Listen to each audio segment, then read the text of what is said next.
विश्वेश्वराय नरकार्णवतारणाय कनार्मृताय शशिशेखरधारणाय कर्पूरकान्तिधवलाय जटाधराय दारिद्र्यदुःखदहनाय नमः। विश्वेश्वराय नरकार्णवतारणाय कनार्मृताय शशिशेखरधारणाय कर्पूरकान्तिधवलाय जटाधराय दारिद्र्यदुःखदहनाय नमः शिवाय।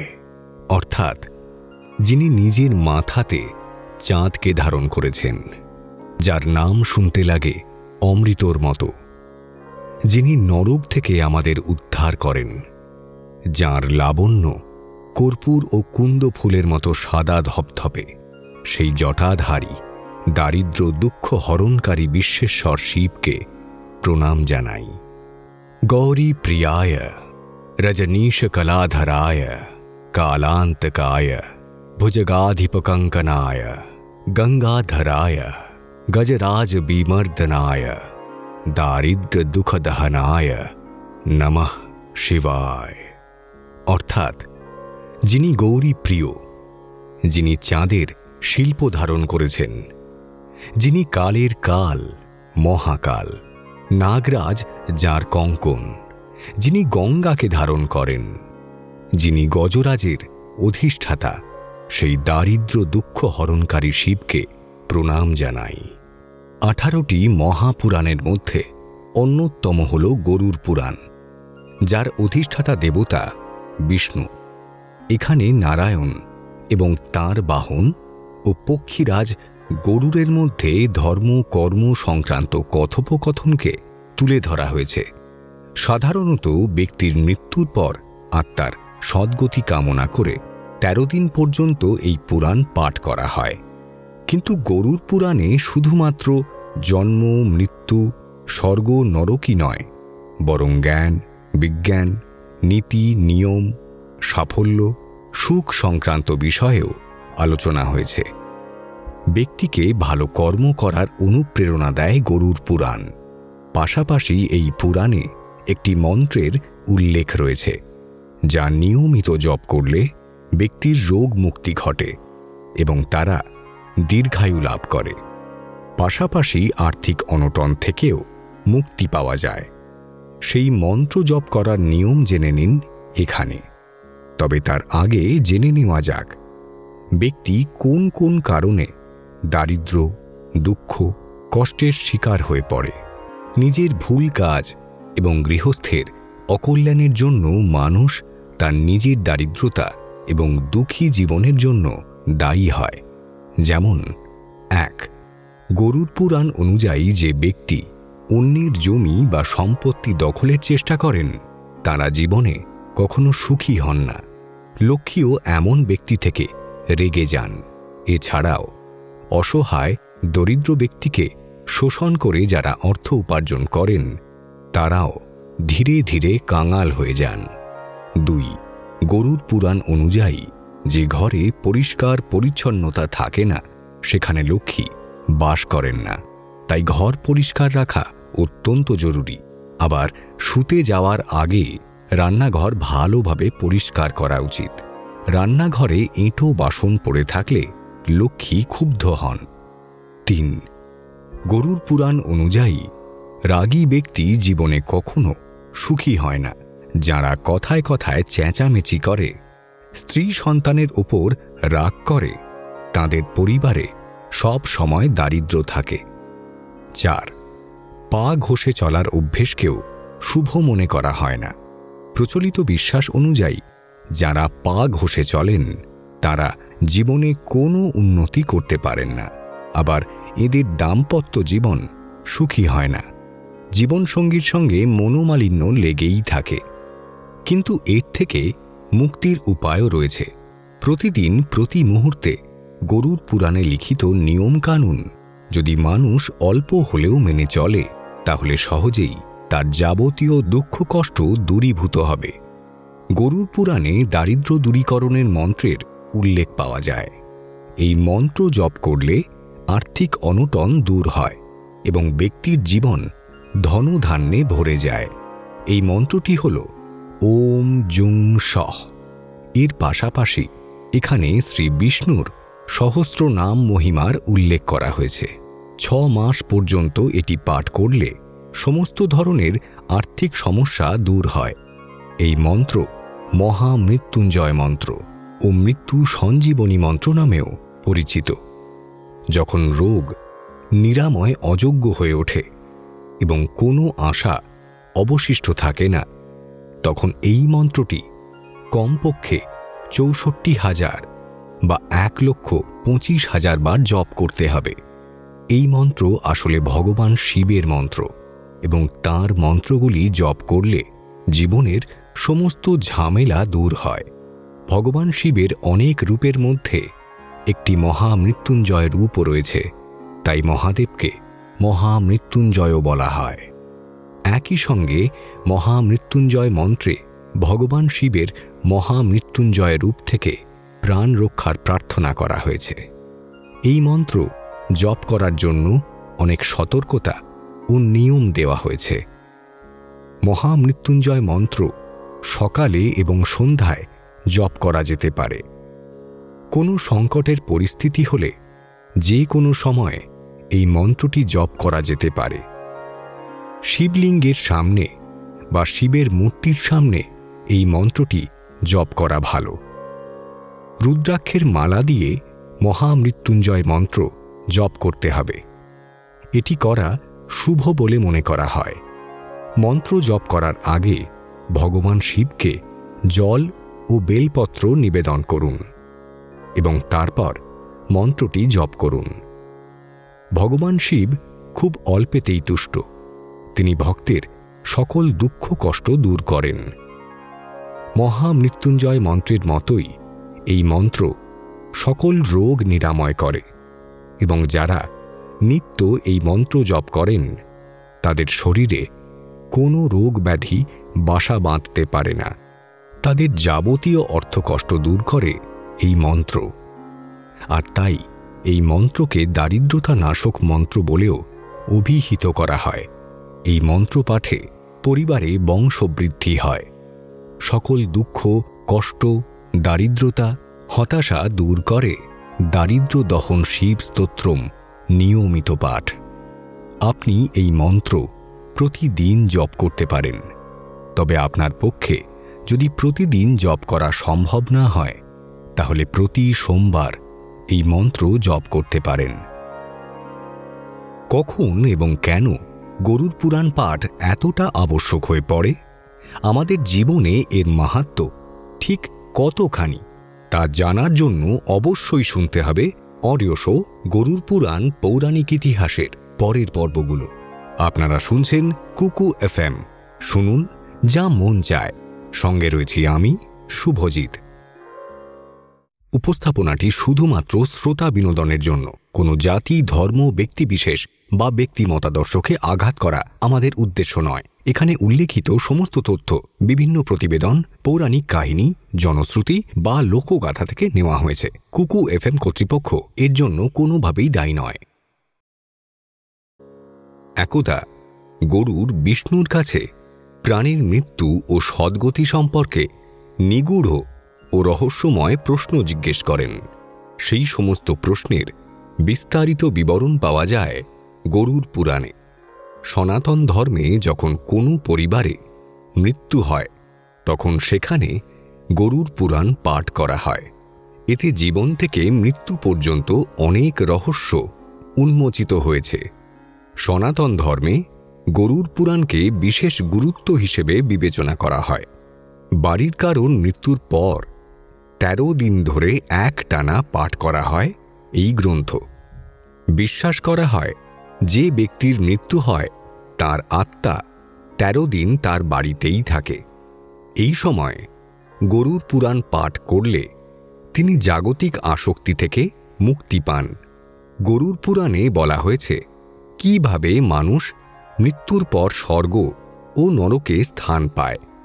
এই পুরাণ অনুযায়ী মানুষ ও আত্মার উন্নতি অধঃপতন সবকিছুই বিস্তারিতভাবে বর্ণনা করা হয়েছে।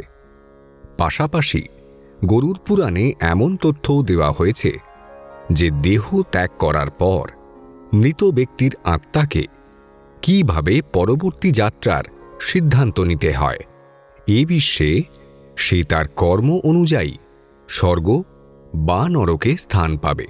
এই কারণেই মৃত্যুর পরে ১৩ দিন ধরে অনেকগুলি আচার অনুষ্ঠান করা হয়। মৃতের আত্মার জন্য প্রতিদিন খাবার বের করা হয়। এরপরে শ্রাদ্ধের কাজ সম্পন্ন হয় এবং পিণ্ডদান করা হয়। আসলে মৃত্যুর পর যমদূতরা আত্মাকে সঙ্গে নিয়ে যমলোকে নিয়ে যায়। সেখানে তার কৃতকর্মের হিসেব করা হয় এবং ২৪ ঘন্টা পরে আত্মা আবার তার ঘরে ফিরে আসে। এর পেছনের কারণ হল পরিবারের প্রতি তার আসক্তি। এখানে আত্মা স্বজনদের মাঝে ঘুরে বেড়ায়, ডাকতে থাকে, কিন্তু পরিবারের লোকজন তার কণ্ঠ না শুনলে সে অস্থির হয়ে পড়ে। যেহেতু তার শবদেহ দাহ করা হয়েছে, তাই সে তার বৃদ্ধ শরীরেও প্রবেশ করতে পারে না। তাই জন্যেই কোনো ব্যক্তির মৃত্যুর পরে ১৩ দিন বাড়িতে গরুর পুরাণ পাঠ করা হয়, যাতে মৃত ব্যক্তির আত্মীয়রা ভালো কাজ ও মোক্ষ সম্পর্কে তথ্য পান এবং মৃত ব্যক্তির আত্মা শান্তি লাভ করে। এই সময় আত্মা এতটাই দুর্বল হয়ে পড়ে যে কোথাও ভ্রমণ করতে পারে না। তারপরে পরিবারের সদস্যরা পিণ্ডদান করে। ১৩ দিনের পরে প্রয়োজনীয় আচার সম্পাদন করে, যা আত্মাকে শক্তি দেয় এবং সে যমলোকে যাত্রা করে। শুধু তাই নয়, পিণ্ডদানের সময় দেওয়া খাবার ১ বছর আত্মাকে শান্তি দেয়। তাই পিণ্ডদানকে খুবই গুরুত্বপূর্ণ মনে করা হয়। অন্যদিকে যাদের জন্য পিণ্ডদান করা হয় না, তাদের যমদূতরা ১৩তম দিনে যমলোকের দিকে টেনে নিয়ে যায়। এই কারণে মৃত ব্যক্তির আত্মাকে অনেক কষ্ট করতে হয়। অন্যদিকে যাদের কর্ম খারাপ থাকে, তাদের আত্মাও অনেক কষ্ট পায়। মৃত্যুর পর ওই ১৩ দিন ধরে গরুর পুরাণ পাঠের কিছু আবশ্যিকতা রয়েছে, যথাক্রমে: ১. গরুর পুরাণে মৃত্যুর আগে ও পরের পরিস্থিতি বর্ণনা করা হয়েছে, তাই মৃত ব্যক্তির উদ্দেশ্যে এই পুরাণ শোনানো হয়। ২. ১৩ দিন পর্যন্ত মৃত ব্যক্তি পরিজনদের মাঝে থাকে। এ সময় গরুর পুরাণের পাঠ করলে স্বর্গ, নরক, গতি, সদ্গতি, অধোগতি অথবা দুর্গতি ইত্যাদি গতি সম্পর্কে জানা যায়। ৩. মৃত্যুর পরের যাত্রায় কোন কোন পরিস্থিতির মুখোমুখি হতে হয়, কোন লোকে তার গমন হয়, এ সমস্ত কিছুই গরুর পুরাণে শোনানো হয়। ৪. মৃত্যুর পর যখন বাড়িতে গরুর পুরাণের পাঠ হয়, তখন মৃত ব্যক্তির পরিবারের সদস্যরা জেনে নেন যে কুকাজ কি, কোন কাজের ফলে সদ্গতি পাওয়া যায়, আবার উচ্চ লোকের যাত্রার জন্য কোন কোন কর্ম করা উচিত, তাও জানা যায় এখানে। ৫. গরুর পুরাণ ব্যক্তিকে সৎ কর্মের জন্য অনুপ্রাণিত করে। সৎকর্ম ও সুমতির দ্বারাই সদ্গতি ও মুক্তি লাভ করা যায়। ৬. ব্যক্তির কর্মের ভিত্তিতে কর্মফল হিসেবে বিভিন্ন নরকের যন্ত্রণা ভোগ করতে হয়। তার বিবরণও গরুর পুরাণে উল্লেখিত রয়েছে। কোন জিনিস ও কাজ ব্যক্তিকে সদ্গতির দিকে নিয়ে যায়, তার উত্তর দিয়েছেন বিষ্ণু। ৭. গরুর পুরাণে ব্যক্তির জীবনে নানা গূঢ় রহস্যের কথা জানানো হয়েছে। এই কথাগুলি ব্যক্তিকে অবশ্যই মেনে চলা উচিত। আত্মজ্ঞান বিবেচনা গরুর পুরাণের মুখ্য বিষয়। গরুর পুরাণে ১৯,০০০ শ্লোকের মধ্যে ৭,০০০ শ্লোকে জ্ঞান, ধর্ম, নীতি রহস্য, ব্যবহারিক জীবন, আত্মা, স্বর্গ, নরক ও অন্য লোকের বর্ণনা পাওয়া যায়। ৮. এর মধ্যে ভক্তি, জ্ঞান, বৈরাগ্য, সদাচার, নিষ্কাম কর্মের মহিমার সঙ্গে যজ্ঞ, দান, তপ, তীর্থ ইত্যাদি শুভ কাজে সর্বসাধারণকে প্রবৃত্ত করার জন্য বহু লৌকিক ও ও পরলৌকিক ফলের বর্ণনা করা হয়েছে। এই রহস্য জেনে পরিজনেরা তাদের জীবনকে সুন্দর করে তুলতে পারেন। 9 এছাড়াও গরুড় পুরাণে আয়ুর্বেদ, নীতিসার ইত্যাদি বিষয়ের বর্ণনাও পাওয়া যায়। পাশাপাশি মৃত ব্যক্তির অন্তিম সময়ে করে থাকা কাজকর্মের বিস্তারিত বিবরণ পাওয়া যায়। 10 মনে করা হয় গরুড় পুরাণ পাঠ শুনলে মৃত আত্মা শান্তি লাভ করে, মুক্তির পথ প্রশস্ত হয়। মৃত ব্যক্তি নিজের সমস্ত সন্তাপ ভুলে প্রভু পথে হেঁটে হয় সদ্গতি লাভ করে পিতৃলোকে পৌঁছয় বা পুনরায় মনুষ্যজনিতে জন্মগ্রহণ করে। এর ফলে তাঁদের প্রেত রূপ ধারণ করতে হয় না। গরুড় পুরাণ হল একমাত্র পবিত্র গ্রন্থ যেখানে মৃত্যুর পর জীবন, আত্মার যাত্রা, মৃত্যু এবং পুনর্জন্ম নিয়ে আলোচনা করা হয়েছে। এটি অভিজ্ঞতা, চক্র, কর্মের আইন, কর্মের ফল, মোক্ষ এবং জীবনে কৃত পাপের শাস্তি ব্যাখ্যা করে। গরুড় পুরাণ যারা বর্ণনা করে এবং যারা এই পবিত্র পুরাণ শোনে তারা পাপ থেকে মুক্ত হবে এবং এই জগতে এবং পরবর্তী জগতে সুখের নিশ্চয়তা পাবে। যে ব্যক্তি তার পিতামাতার মৃত্যু উপলক্ষে গরুড় পুরাণ শুনবে সেই পিতামাতারা মুক্তি পাবেন এবং তিনি দুঃখ থেকে মুক্তি পাবেন, কষ্ট এবং শান্তি ও সমৃদ্ধির আশীর্বাদ পাবেন। কৃষ্ণ বলেন, এই বদ্ধ জগতে জীবিত সত্তারা আমার চিরন্তন খণ্ডিত অংশ। এই বদ্ধ জীবনের কারণে তারা মন সহ 6টি ইন্দ্রিয় নিয়ে খুব কঠিন লড়াই করছে। বস্তুগত জগতে জীব তার জীবনের বিভিন্ন ধারণা এক দেহ থেকে অন্য দেহে বহন করে, কারণ আত্মা এইভাবেই এক দেহ থেকে অন্যত্র গমন করে। এইভাবে সে এক ধরনের দেহ গ্রহণ করে এবং আবার অন্যটি গ্রহণ করার জন্য তা ত্যাগ করে। জীব এইভাবে আরেকটি পার্থিব দেহ গ্রহণ করে, একটি নির্দিষ্ট ধরনের কান, চোখ, জিহ্বা, নাক এবং স্পর্শের অনুভূতি অর্জন করে, যা মন সম্পর্কে গোষ্ঠীভূত। এইভাবে তিনি ইন্দ্রিয় বস্তুর একটি নির্দিষ্ট আকার উপভোগ করেন।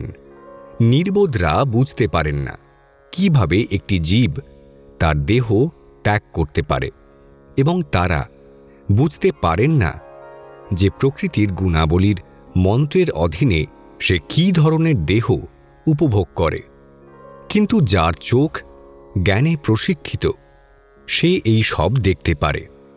এই সবই ভগবান শ্রীকৃষ্ণ শ্রীমদ্ ভগবদ্গীতায় বর্ণনা করেছেন।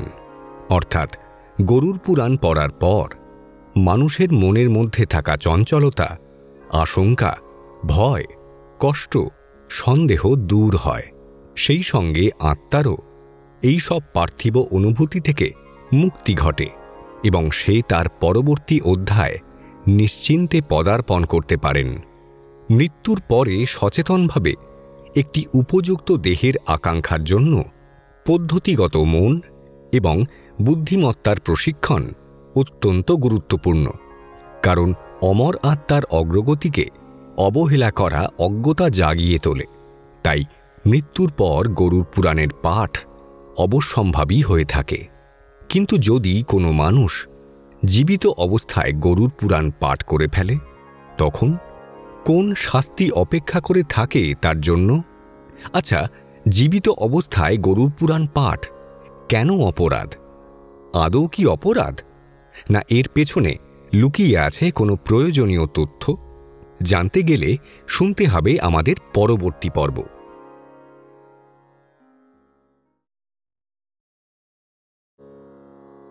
হিন্দু ধর্মের বিভিন্ন পুরাণের মধ্যে অন্যতম হল গরুড় পুরাণ। সাধারণত মৃত্যুর পর 13 দিন গরুড় পুরাণ পাঠ করার কথা বলা হয়। কোনো পরিবারে কারোর মৃত্যু হলে সেই পরিবার 13 দিনের গরুড় পুরাণ পাঠ রাখে। শাস্ত্র অনুযায়ী কোনো আত্মা সঙ্গে সঙ্গে দ্বিতীয় জন্ম ধারণ করে। কোনো কোনো ক্ষেত্রে 3 দিনে অথবা 10 বা ১৩ দিনে, আবার কেউ কেউ ১৬ মাসে দ্বিতীয় জন্ম নিয়ে নেন। কিন্তু যে ব্যক্তির স্মৃতি দৃঢ়, গভীর মোহ বা যার অকাল মৃত্যু ঘটেছে, তারা কমপক্ষে ১ বছরে দ্বিতীয় জন্ম নিয়ে থাকে। মৃত্যুর ৩য় বছরে গয়ায় তাঁর শেষ তর্পণ করা হয়। আবার এমন কিছু আত্মা রয়েছে যারা পথ খুঁজে পায় না ও এদিক ওদিক ঘুরতে থাকে। গরুড় পুরাণে অনেক নিয়ম রয়েছে। সৃষ্টির নিয়ম, সৃষ্টির সময় এবং সৃষ্টিতে অনুসরণ করতে হবে। গৃহকর্তাদের অনুসরণ করার নিয়ম, ত্যাগীদের জন্য নিয়ম। নিয়ম না মানেন এমন ব্যক্তিদের দেওয়া শাস্তি, বিভিন্ন ধরনের নারকীয় অস্তিত্ব ইত্যাদি। আমার মতে একটি ওভাররাইডিং নিয়ম আছে যা সর্বোচ্চ রাজত্ব করে। আভাসেনাপি জন নমনি কীর্তিতে সর্বপাটকায়ে পুমান বিমুচ্যতে সদ্য সিংহত্রস্তর মৃগাইর ইভা। যদি কেউ অসহায় অবস্থায় বা অনিচ্ছা সত্ত্বেও প্রভুর পবিত্র নাম জপ করে, তবে তার পাপময় জীবনের সমস্ত পাপ চলে যায়। যেমন একটি সিংহ গর্জন করলে সমস্ত ছোট প্রাণী ভয়ে পালিয়ে যায়।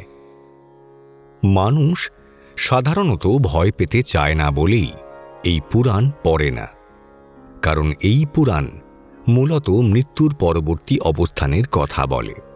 যদিও বেদ হিন্দু ধর্মের পবিত্র লিপি, পুরাণ হিন্দু দর্শনের মেরুদণ্ড, যা হিন্দু ধর্ম, সভ্যতা এবং সংস্কৃতির সারাংশ ধারণ করে, এবং অষ্টাদশ পুরাণ মানবজাতির মহান সম্পদ হয়ে থাকে। তবে গরুড় পুরাণ সেই অষ্টাদশ মহাপুরাণগুলির মধ্যে অন্যতম। এটিকে গরুড় পুরাণ বলা হয় কারণ এটি পাখিদের ঐশ্বরিক রাজা গরুড় এবং ভগবান বিষ্ণুর মধ্যে একটি কথোপকথনের আকারে। পরে গরুড় ঋষি কশ্যপকে একই আবৃত্তি করেছিলেন, যা লাইনের নিচে ছড়িয়ে পড়েছিল। এতে প্রায় ১৯,০০০টি শ্লোক রয়েছে এবং একটি সাত্ত্বিক পুরাণ হিসেবে শ্রেণীবদ্ধ। গরুড় পুরাণ তারিখ করা কঠিন, যেহেতু বেশ কয়েকটি সংশোধন হয়েছে এবং সর্বশেষ সংশোধন অবশ্যই শ্রীকৃষ্ণাবতারের সময় ঘটেছে, যখন ঋষি বেদব্যাস সমস্ত পুরাণ সম্পাদনা ও সংশোধন করেছেন। গরুড় পুরাণের স্বতন্ত্রতা এই সত্যের মধ্যে নিহিত যে এটি একমাত্র পবিত্র পাঠ যা মৃত্যুর পরের জীবন, আত্মার যাত্রা, মৃত্যু এবং এর পরবর্তী পুনর্জন্ম বা পুনর্জন্ম সম্পর্কে কথা বলে। এমনকি আধুনিক বিজ্ঞানও মৃত্যু রহস্য ভেদ করতে পারেনি। এবং পরে, যদিও গরুড় পুরাণ এই বাস্তবতাগুলিকে যুগে যুগে উচ্চারণ করেছে। হিন্দু ধর্মে নির্ধারিত 16টি সংস্কারের মধ্যে শেষেরটি অন্ত্যেষ্টি সংস্করণ নামক অন্ত্যেষ্টিক্রিয়া এবং অন্যান্য অনুষ্ঠানের সাথে সম্পর্কিত। এই সংস্কার একচেটিয়াভাবে এবং সম্পূর্ণরূপে গরুড় পুরাণে আচ্ছাদিত। মানুষের মধ্যে একটি আশঙ্কা রয়েছে যে গরুড় পুরাণের পাঠ অশুভ, তাই পাঠ করা যাবে না, বা বাড়িতে বইটি রাখা যাবে না, বা বাড়িতে শুধুমাত্র মৃত্যু উপলক্ষে পাঠ করা উচিত। লোকেরা এই পবিত্র পাঠ্যটিকে তাদের বাড়িতে রাখতে বা ভয়ের বিষয়বস্তুর কারণে এটি পড়তে দ্বিধাবোধ করে। গরুড় পুরাণের বিষয়বস্তুর কারণে এটি একটি ভুল ধারণা মাত্র। গরুড় পুরাণ পাঠ করলে অবশ্যই একজন দুষ্ট বা পাপীর মানসিকতা পরিবর্তন হবে। তাই গরুড় পুরাণ সকলের পাঠ করা উচিত, কারণ গরুড় পুরাণ পাঠ করলে মানুষের মানসিক এবং শারীরিক পরিবর্তন ঘটে। এটি ব্যক্তিদের ধর্ম, সদাচার সম্পর্কে ব্যাখ্যা করে। এটি বিভিন্ন উপাসনা এবং গায়ত্রী উপাসনা ব্যাখ্যা করে। এটি ভগবান বিষ্ণুর নিরাকার পূজার পাশাপাশি ভগবান বিষ্ণুর সগুণ উপাসনা বা ভক্তিমূলক সেবাকে ব্যাখ্যা করে, সৃষ্টি সম্পর্কে ব্যাখ্যা করে, ভগবান বিষ্ণুর মহিমা বিনোদন সম্পর্কে সংক্ষিপ্ত ব্যাখ্যা করে। এটি ব্যাখ্যা করে কিভাবে মৃত্যু আসে, মৃত্যুর সময় কি ঘটে, মৃত্যুর পরে আত্মার কি ঘটে, আত্মার অপবিত্রতা দূর করার জন্য বিভিন্ন ধরনের শাস্তি এবং শুদ্ধকরণের পরে জন্ম, মায়ের গর্ভে আত্মা কিভাবে চ্যালেঞ্জের মুখোমুখি হয় তাও বর্ণনা করে, বিভিন্ন পাপ ও প্রায়শ্চিত্ত ব্যাখ্যা করে, জ্যোতিষ সংক্রান্ত সংক্ষিপ্ত পিতরু দেবতা বর্ণনা, শ্রাদ্ধ ধর্ম ইত্যাদি ব্রতগুলির বর্ণনা করে। প্রকৃতপক্ষে যখন কারোর কাছের এবং প্রিয়জন মারা যান তখন মনের মানসিক অস্থিরতার পাশাপাশি জায়গার পরিবেশের কারণে পুরাণ পড়া বা শোনার দিকে মনোনিবেশ করা খুব কঠিন। একজন ব্যক্তি শেষকৃত্য সম্পাদনের বিভিন্ন দিক বুঝতে পারবেন এবং পরিস্থিতি মোকাবেলায় সচেতন হবেন। যখন একজনের জীবনে উদ্ভূত হয়, কারণ মৃত্যু একটি তিক্ত সত্য যা সকলের দিকে তাকায় এবং কেউ এর থেকে পালাতে পারে না।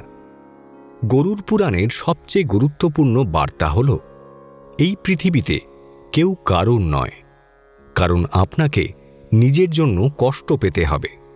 মৃত্যুর পরে সমস্ত সম্পত্তি এখানে থাকবে, কেবল আত্মা এবং কর্ম যমলোকে যাবে। মৃত্যুর পরে পাপীদের জন্য অনেক দুর্দশা রয়েছে। নপুংসকরা কোনো প্রকার দয়া দেখায় না। আত্মা প্রিয়জনের স্মৃতিতে প্রচণ্ডভাবে শোক করে, যখন প্রিয়জনরা শুধুমাত্র মৃত ব্যক্তির সম্পত্তিতে আগ্রহী। মৃত্যুর সময় সমস্ত ভালো এবং খারাপ কাজের সংক্ষিপ্ত বিবরণ রয়েছে। শ্রাবণ ও শ্রাবণী নামক দেবতারা যমরাজের সামনে হাজির হন আমাদের কর্মের সাক্ষ্য দিতে। বৈতরণী নদীর তীরে পৌঁছলেই জানা যায় গরুড়ের গুরুত্ব। এখনও সময় আছে, ভালো কাজ করুন, অন্যকে সম্মান করুন, নইলে ভয়াবহ নরক ভোগ করতে প্রস্তুত থাকুন। গরুড় পুরাণ হিন্দু ধর্মের 18টি মহাপুরাণগুলির মধ্যে একটি এবং এটি একটি পবিত্র পাঠ হিসেবে বিবেচিত হয়, যাতে মৃত্যুর পরবর্তী জীবন, সেই সাথে বিভিন্ন আধ্যাত্মিক অনুশীলন এবং আচার সম্পর্কে জ্ঞান রয়েছে। হিন্দু ঐতিহ্যে এটা বিশ্বাস করা হয় যে গরুড় পুরাণ পাঠ বা শোনা একজন ব্যক্তিকে মোক্ষ বা মোক্ষ অর্জনে সাহায্য করতে পারে, যা জন্ম ও মৃত্যুর চক্র থেকে মুক্তি। যাই হোক, গরুড় পুরাণ কখন পড়তে হবে সে সম্পর্কে কোনো নির্দিষ্ট নিয়ম বা নির্দেশিকা নেই। সাধারণত পিতৃপক্ষ বা মহালয়া অমাবস্যার মতো শুভ অনুষ্ঠানে গরুড় পুরাণ পড়ার পরামর্শ দেওয়া হয়, যেটি এমন একটি সময় যখন হিন্দুরা তাদের পূর্বপুরুষদের জন্য আচার অনুষ্ঠান করে এবং প্রার্থনা করে। কিছু লোক ব্যক্তিগত সংকটের সময় বা যখন তারা জীবনে কঠিন সময়ের মুখোমুখি হয় তখনও এটি পড়ে, কারণ এটি নির্দেশিকা এবং সান্ত্বনা প্রদান করে বলে বিশ্বাস করা হয়। শেষ পর্যন্ত কখন গরুড় পুরাণ পাঠ করবেন তার সিদ্ধান্তটি একটি ব্যক্তিগত এবং এটি শ্রদ্ধা এবং ভক্তির সাথে করা উচিত। অবশেষে গরুড় পুরাণ সবচেয়ে গুরুত্বপূর্ণ বার্তা দেয়, আত্মা কখনোই মরে না, এটি কেবল দেহই ফেলে দেওয়া হয়। এবং যেহেতু এই কথাটি ভগবান বিষ্ণুর দ্বারা গরুড়ের কাছে বর্ণনা করা হয়েছে, তাই এটি ইঙ্গিত করে যে মানুষকে এই জীবন দেওয়া হয়েছে তার মোক্ষ বা শ্রীহরি বিষ্ণুর সাথে একীকরণের উদ্দেশ্য অর্জনের জন্য। গরুড় পুরাণে মোট 19,000 শ্লোক লিখিত রয়েছে। প্রতিটি শ্লোক আলাদা আলাদা অর্থ নির্ধারণ করে এবং সেই অর্থের ওপর মানবজাতির অনেক গুরুত্বপূর্ণ ভূমিকা নির্ভর করে রয়েছে। কিন্তু কি সেই শ্লোক? কোনো শ্লোক সৎকারের মহত্ব দান করে, তো আবার কোনো শ্লোক জীবনধারণের মূল মন্ত্র শেখায়। প্রতিটি শ্লোকের নির্দিষ্ট কিছু বৈশিষ্ট্য রয়েছে। শুধু বৈশিষ্ট্যই নয়, রয়েছে আলাদা আলাদা ইঙ্গিত। কি সেই বৈশিষ্ট্য? চলুন জানা যাক আগামী পর্বগুলোতে।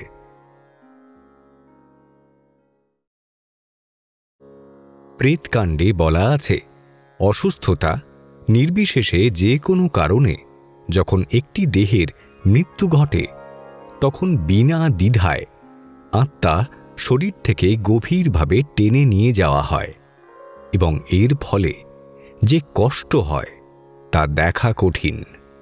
12 জন ব্যক্তি পৃথিবীতে ভালো এবং খারাপ কর্মের জীবনের গল্প বলে এবং তৃতীয় ব্যক্তি আত্মার ওপর হাত রাখে। আত্মা দুঃখ, কষ্ট ও সুখের গল্প বলে এবং কষ্টের কথা শোনা সত্যিই কঠিন। নরকের মৃত্যুর গল্পটি এমন একটি প্রশ্ন যা পুরাণে গরুড় জিজ্ঞাসা করেন এবং বিষ্ণু সেই প্রশ্নের উত্তর দেন। কষ্ট কমাতে পিতৃমাতৃবিয়োগে ছেলেকে বিভিন্ন আচার অনুষ্ঠান পালন করতে হয় এবং দরিদ্রদের অনেক কিছু দান করতে হয়। গরুড় পুরাণের বৈশিষ্ট্যগুলি এইরূপ। ঋষি শ্রী বেদব্যাস রচিত অষ্টাদশ মহাপুরাণগুলির মধ্যে গরুড় পুরাণ অন্যতম।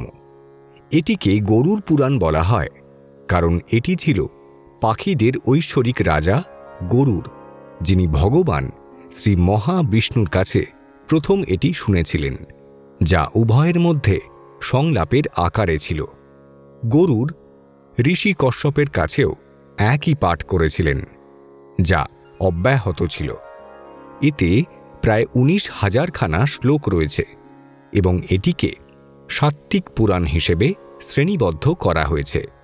পাঠ্যের বৃহত্তম অংশটি হল পূর্বখণ্ড, যা জীবন ও জীবনযাত্রার সঙ্গে সম্পর্কিত বিভিন্ন বিষয় নিয়ে আলোচনা করে। বাকিটি হল প্রেতখণ্ড, যা মূলত মৃত্যু এবং দাহের সাথে সম্পর্কিত আচার অনুষ্ঠান নিয়ে কাজ করে। গরুড় পুরাণে উপস্থাপিত মহাজাগতিকতা বিষ্ণু ও লক্ষ্মীকে ঘিরে আবর্তিত হয় এবং তাদের মিলনই মহাবিশ্বের সৃষ্টি করে। এই গ্রন্থে বিষ্ণু বৈষ্ণব উৎসব ও উপাসনার বর্ণনা দেওয়া হয়েছে এবং মাহাত্ম্য বিষ্ণু সম্পর্কিত পবিত্র স্থানগুলিতে তীর্থযাত্রার প্রস্তাব দেওয়া হয়েছে। গরুড় পুরাণে একটি মন্দিরের স্থাপত্য ও নকশার অধ্যায় রয়েছে। পুরাণে 14টি রত্ন, তাদের জাত এবং কিভাবে তাদের গুণমান পরীক্ষা করা যায় তা বর্ণনা করা হয়েছে। শাসন গরুড় পুরাণের নীতিশাস্ত্র বিভাগের অংশ এবং এই বিভাগটি রাজনীতি ও অর্থনীতির ওপর পরবর্তী ভারতীয় গ্রন্থগুলিকে বিশেষ রূপে আবির্ভূত হতে সাহায্য করেছিল। কোনো ব্যক্তি সত্যি বলছেন না মিথ্যে বলছেন তা বুঝতে তার লাই ডিটেক্টর টেস্ট করানো হয়ে থাকে অনেক সময়। ভারতের প্রাচীন শাস্ত্র গরুড় পুরাণেও কেউ মিথ্যে বললে তা ধরার উপায় বর্ণিত আছে। তারও কিছু বিশেষ বৈশিষ্ট্য রয়েছে গরুড় পুরাণে। গরুড় পুরাণে একটি শ্লোক রয়েছে, अकारैरिङ्गितैर्गत्या चेष्टया भाषितेन च नेत्रवक्त्र विकारभ्यं लक्ष्यतेर्न गतं मनः।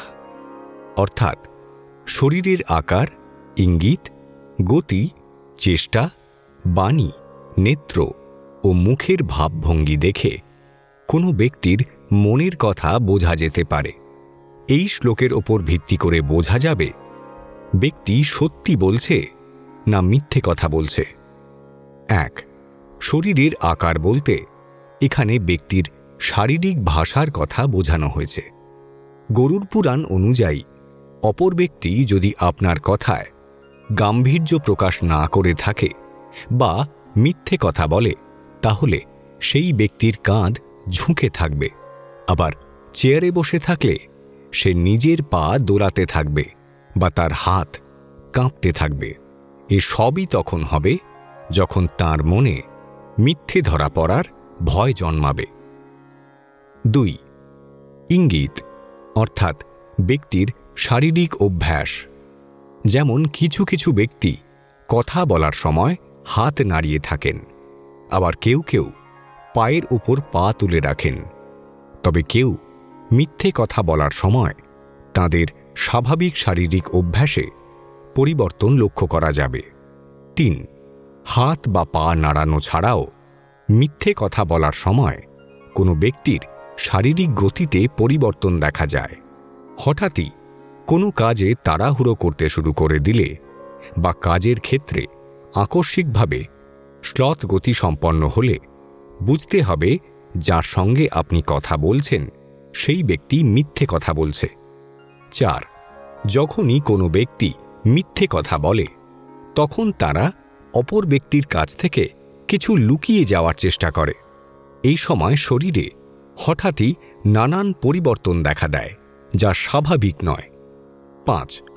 আবার কোনো কোনো ব্যক্তি মিথ্যে কথা বলতে অভ্যস্ত নন। এমন ব্যক্তিকে যদি মিথ্যে কথা বলতে হয় তাহলে তাঁদের কথা জড়িয়ে যাবে বা তাড়াহুড়ো করে বলতে শুরু করবেন। 6. মিথ্যে কথা বলার সময় ব্যক্তি প্রায়ই চোখ নামিয়ে রাখেন বা এদিক ওদিক দেখে কথা বলতে থাকেন। 7. ব্যক্তির মুখেও নানা ইঙ্গিত থাকে। কোনো ব্যক্তি মিথ্যে কথা বললে তার মুখভঙ্গির পরিবর্তন হতে শুরু করে। পুরাণের আরেকটি গুরুত্বপূর্ণ বৈশিষ্ট্য হল প্রকৃতির বিভিন্ন ঘটনাকে নিয়ে পুরাণ তার কাহিনীগুলোকে দাঁড় করিয়েছে। যেমন আকাশে বিদ্যুৎ চমকায়। বিজ্ঞানের সুবাদে আজ আমরা জানি বিদ্যুৎ কেন চমকায়, কিন্তু তখন বিজ্ঞানের এত কিছু কেউ জানতেন না। বিদ্যুতের এই ঘটনাকে তারা দেবতা, ভগবান, স্বর্গের সাথে জুড়ে দিয়ে কল্পনার জাল বুনে একটা কাহিনীকে দাঁড় করিয়ে মানুষের মনকে ধর্ম ও ঈশ্বরের দিকে ঠেলে দিতেন। আলোচনার শুরুতেই আমরা উল্লেখ করেছি, যখন কোনো ঘটনাকে ভগবানের সঙ্গে বা দেবতার সঙ্গে জুড়ে দিয়ে কাহিনীর মাধ্যমে মানুষকে আধ্যাত্মিক রূপ দেওয়া হয় তখনই সেই কাহিনীকে বলা হয় পুরাণ বা মাইথোলজি। পৌরাণিক কাহিনীর মধ্যে যদি আধ্যাত্মিকতা, দেবতা ও ঈশ্বরের মেলবন্ধন না থাকে তাহলে সেই কাহিনীকে কল্পকাহিনী বা রূপকথার গল্প বলা হবে।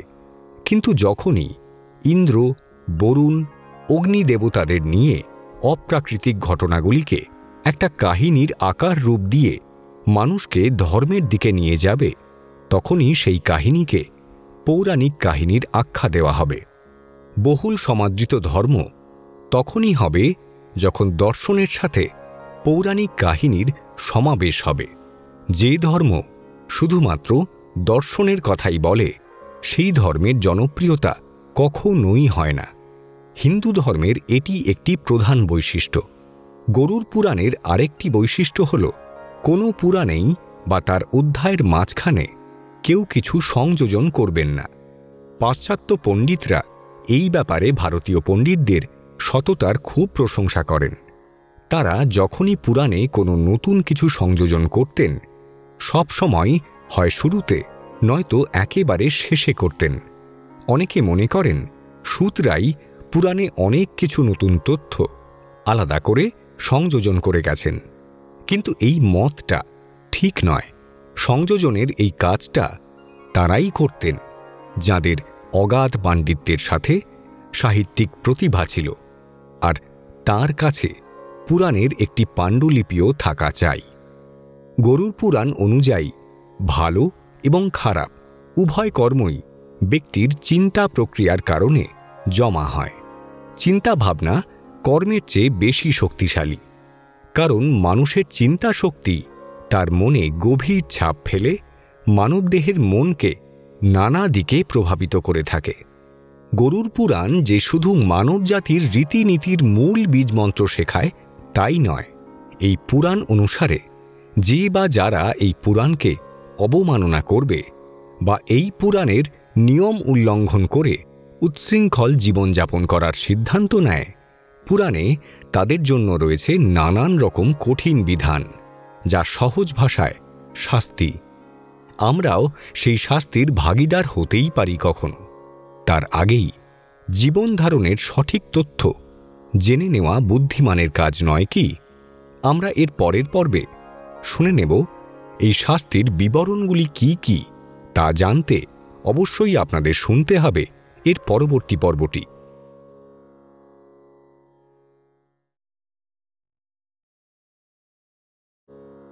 গরুড় পুরাণ বিষ্ণু পুরাণগুলির মধ্যে একটি। এটি মূলত ভগবান বিষ্ণু এবং পক্ষীরাজ গরুড়ের মধ্যে একটি কথোপকথন।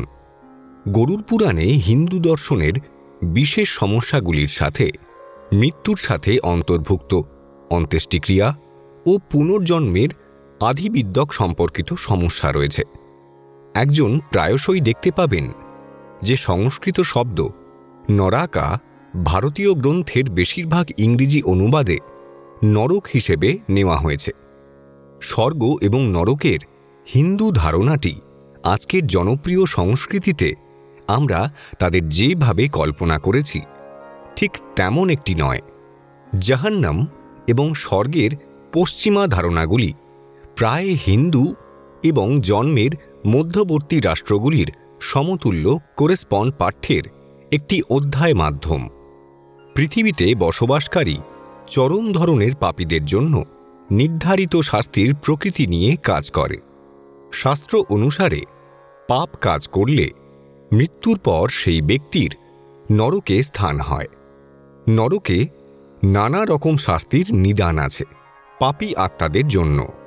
দেখে নিন গরুড় পুরাণ অনুযায়ী কোন পাপে নরকে কি শাস্তি পেতে হয়। ব্যক্তি তার কর্ম অনুযায়ী ফল ভোগ করে থাকে।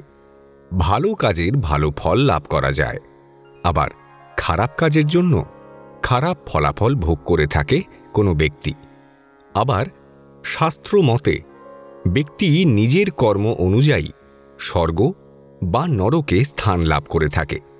জীবদ্দশায় কোনো পাপ করলে সেই ব্যক্তির আত্মাকে নরকে স্থান দেওয়া হয় এবং সেখানে তাকে তার কর্মের শাস্তি দেওয়া হয়। নরকে সেই আত্মাগুলি কেমন ফল ভোগ করে তার উল্লেখ পাওয়া যায় গরুড় পুরাণে। গরুড় পুরাণ অনুযায়ী ১. গো হত্যা করে থাকলে ব্যক্তি মহাবীচি নামক নরকে স্থান পায়। গরুড় পুরাণ মতে এখানে চারিদিকে শুধু রক্তের ছড়াছড়ি থাকে। এখানে আত্মাকে বড় বড় লোহার কাঁটা ফোটানো হয়। ২. যে ব্যক্তি নিজের মা বাবা বা বন্ধুদের সঙ্গে খারাপ ব্যবহার করে বা তাদের কষ্ট দেয় অথবা তাদের হত্যা করে, এমন ব্যক্তির আত্মাকে জোঁকে ভর্তি নরকে শাস্তি ভোগ করতে হয়। ৩. যে জাতক নিজের জীবদ্দশায় মহিলাদের সঙ্গে অভদ্রতা করে, মহিলাদের মারধর বা তাদের সঙ্গে দুষ্কর্ম করে, টাকার লোভে নারী পাচার করে, তারা পচা গলা মৃতদেহ ও কীট পতঙ্গে ভর্তি মহাতব নরকে স্থান পায়। ৪. কোনো সুবিধা প্রদানের প্রতিশ্রুতির বিনিময়ে কোনো ব্যক্তি কারোর কাছ থেকে কোনো কাজ করাতে চাইলে এবং সেই কাজ পূরণের পর নিজের প্রতিশ্রুতি ভুলে গেলে সেই ব্যক্তির আত্মাকে কুআত্মার নরকে কয়লায় সেঁকা হয়। ৫. সুদখোর ও সুদের ব্যবসা করে থাকা ব্যক্তিদের মৃত্যু হলে তাদের আত্মাকে কাঁকড়া বিছায় ভর্তি নরকে পাঠানো হয়। আবার কোনো দরিদ্রকে ঠকিয়ে তার পরিশ্রমের টাকা পয়সা যে ব্যক্তি আত্মসাৎ করে তারা মৃত্যুর পর এমনই কষ্ট ভোগ করে থাকে। ৬. জ্বলন্ত আগুনে মুখ ঢুকিয়ে শাস্তি দেওয়া হয় চোরদের। ৭. যে ব্রাহ্মণ মদ্যপান করেন তাদেরও আগুনে ফেলে দেওয়া হয়। ৮. পূর্বপুরুষদের পিণ্ডদান না করলে সেই ব্যক্তির মৃত্যুর পর তাদের আত্মাকে লালা, মূত্র, মলের মতো নোংরা স্থানে রাখা হয়। ৯. যারা আমিষ খেতে ভালোবাসেন এমন ব্যক্তির আত্মাকেও নোংরার মধ্যে ফেলে দেওয়া হয়। ১০. আবার লুকিয়ে লুকিয়ে প্রসাদ খেলে তাদের কীট পতঙ্গে ভর্তি নরকে পাঠানো হয়। পদ্মপুরাণ, ভাগবত পুরাণ এবং বিষ্ণু পুরাণের সাথে গরুড় পুরাণকেও পদ্মপুরাণ দ্বারা সত্যপুরাণ হিসেবে শ্রেণীবদ্ধ করা হয়েছে। যম ধর্ম পাপীদের তাদের পাপের ধরন এবং তীব্রতার উপর ভিত্তি করে বিভিন্ন নরকের কাছে পাঠায়। মোট 24টি নরক রয়েছে, যেগুলি এরকম: 1. তমিশ্রম, অর্থাৎ ভারী চাবুক মারা। যারা অন্যদের সম্পদ কেড়ে নেয় তারা যমের দাসদের দ্বারা দড়ি দিয়ে বাঁধা হয় এবং তমিশ্রম নামের পরিচিত নরকে নিক্ষেপ করা হয়। সেখানে রক্তক্ষরণ এবং অজ্ঞান না হওয়া পর্যন্ত তাদের মারধর করা হয়। যখন তারা চেতনা ফিরে পায় তখন মারধরের পুনরাবৃত্তি হয়। তাদের সময় শেষ না হওয়া পর্যন্ত এটি করা হয়। 2. অন্ধতমত্রসম, অর্থাৎ বেত্রাঘাত। এই জাহান্নামটি স্বামী বা স্ত্রীর জন্য সংরক্ষিত। যারা তাদের স্বামীদের সাথে কেবল তখনই ভালো আচরণ করে যখন তা তাদের জন্য লাভ বা আনন্দের জন্য হয়। যারা কোনো আপাত কারণ ছাড়াই তাদের স্ত্রী ও স্বামীদের ত্যাগ করে তাদেরও এখানে পাঠানো হয়। শাস্তি প্রায় তমিশ্রমের মতোই, কিন্তু তাড়াতাড়ি বেঁধে রাখার ফলে ভুক্তভোগীরা যে যন্ত্রণা ভোগ করে তা তাদের নির্বোধ করে ফেলে। 3. রৌরভম, অর্থাৎ সাপের যন্ত্রণা। অন্যের সম্পত্তি বা সম্পদ দখল করে উপভোগ করে এমন পাপীদের জন্য এই নরক। যখন এই সমস্ত লোকেদের এই নরকে নিক্ষেপ করা হয় তখন যাদের তারা প্রতারণা করেছে তারা রুরু নামের একটি ভয়ঙ্কর সাপের আকার ধারণ করে। সাপ তাদের কঠোর শাস্তি দেবে যতক্ষণ না তাদের সময় শেষ হয়। 4. মহারারুর্ভম, অর্থাৎ সাপের দ্বারা মৃত্যু। এখানে রুরু সাপও রয়েছে, তবে আরও তীব্র। যারা বৈধ উত্তরাধিকারীদের এবং তাদের উত্তরাধিকারকে অস্বীকার করে এবং অন্যের সম্পত্তি অধিকার করে এবং উপভোগ করে, তারা তাদের চারপাশে ঘিরে থাকা এই ভয়ঙ্কর সাপের দ্বারা অবিরাম নিপীড়িত হবে। যারা অন্য পুরুষের স্ত্রী বা প্রেমিকাকে চুরি করবে তাদেরও এখানে ফেলে দেওয়া হবে। 5. কুম্ভিপাকম, অর্থাৎ তেলে রান্না করা। যারা আনন্দের জন্য প্রাণী হত্যা করে তাদের জন্য এই নরক। এখানে তেল বড় বড় পাত্রে গরম করে রাখা হয়, বা বলা ভালো ফোটানো হয়, এবং পাপীদের সেই পাত্রে ডুবিয়ে দেওয়া হয়। 6. কলাসূত্রম, অর্থাৎ নরকের মতো গরম। এই নরক ভীষণ গরম। যারা বড়দের সম্মান করে না, যখন তাদের প্রবীণরা তাদের দায়িত্ব পালন করে তখন তাদের এখানে পাঠানো হয়। এখানে তাদের এই অসহনীয় গরমে দৌড়তে হয় এবং সময়ে সময়ে ক্লান্ত হয়ে নিচে নামতে হয়। 7. অসিটাপট্রাম, অর্থাৎ ধারালো বেত্রাঘাত। এটাই সেই নরক যেখানে পাপীরা নিজের কর্তব্য পরিত্যাগ করে। তাদের যমের ভৃত্যরা অসি পাত্র দিয়ে তৈরি চাবুক দিয়ে চাবুক মারে। যদি তারা চাবুকের নিচে পালিয়ে যায় তবে তারা পাথর ও কাঁটার উপর দিয়ে হেঁটে যাবে, তাদের মুখে পড়বে। তারপর তাদের ছুরি দিয়ে আঘাত করা হয় যতক্ষণ না তারা অজ্ঞান হয়ে যায়। যখন তারা সুস্থ হয়ে ওঠে এই নরকে তাদের সময় শেষ না হওয়া পর্যন্ত একই প্রক্রিয়া পুনরাবৃত্তি করা হয়। 8. সুকরা মুকম, অর্থাৎ চূর্ণ ও যন্ত্রণা। যে শাসকরা তাদের কর্তব্যকে অবহেলা করে এবং অপশাসনের মাধ্যমে তাদের প্রজাদের ওপর অত্যাচার করে তাদের এই নরকে শাস্তি দেওয়া হয়। তাদের ভারী বেত্রাঘাত করা হয় এখানে, এবং প্রত্যেককে একটি শয্যা চূর্ণের মতো মেরে গুঁড়িয়ে দেওয়া হয়। তাদের সময় শেষ না হওয়া পর্যন্ত এটির পুনরাবৃত্তি করা হয়। 9. অন্ধকূপম, অর্থাৎ পশুদের আক্রমণ।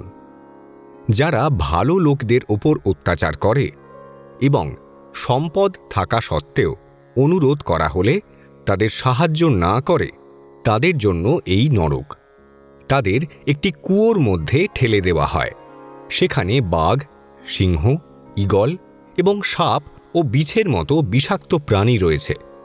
পাপীদের তাদের শাস্তি দেওয়ার মেয়াদ শেষ হওয়া না পর্যন্ত এই প্রাণীর ক্রমাগত আক্রমণ সহ্য করতে হয়। 10.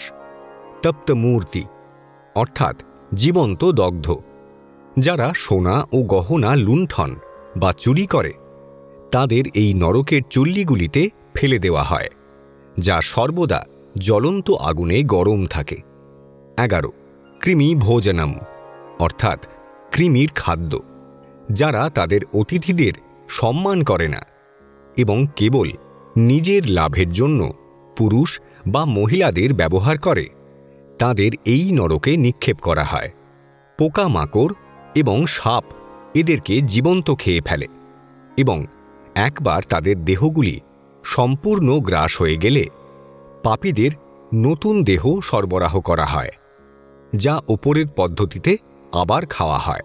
তাদের শাস্তির মেয়াদ শেষ না হওয়া পর্যন্ত এটি অব্যাহত থাকে।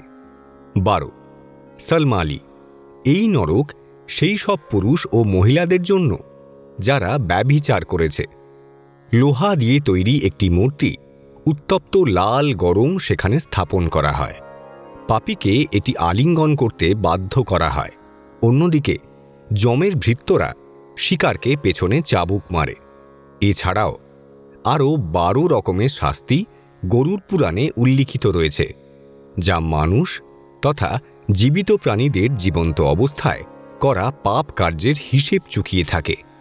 গরুর পুরাণের মূল বিষয়বস্তুতে রয়েছে এমন আরও নানা অজানা তথ্য, যা মানুষকে আরও বেশি সংযত এবং সহনশীল হতে সাহায্য করে।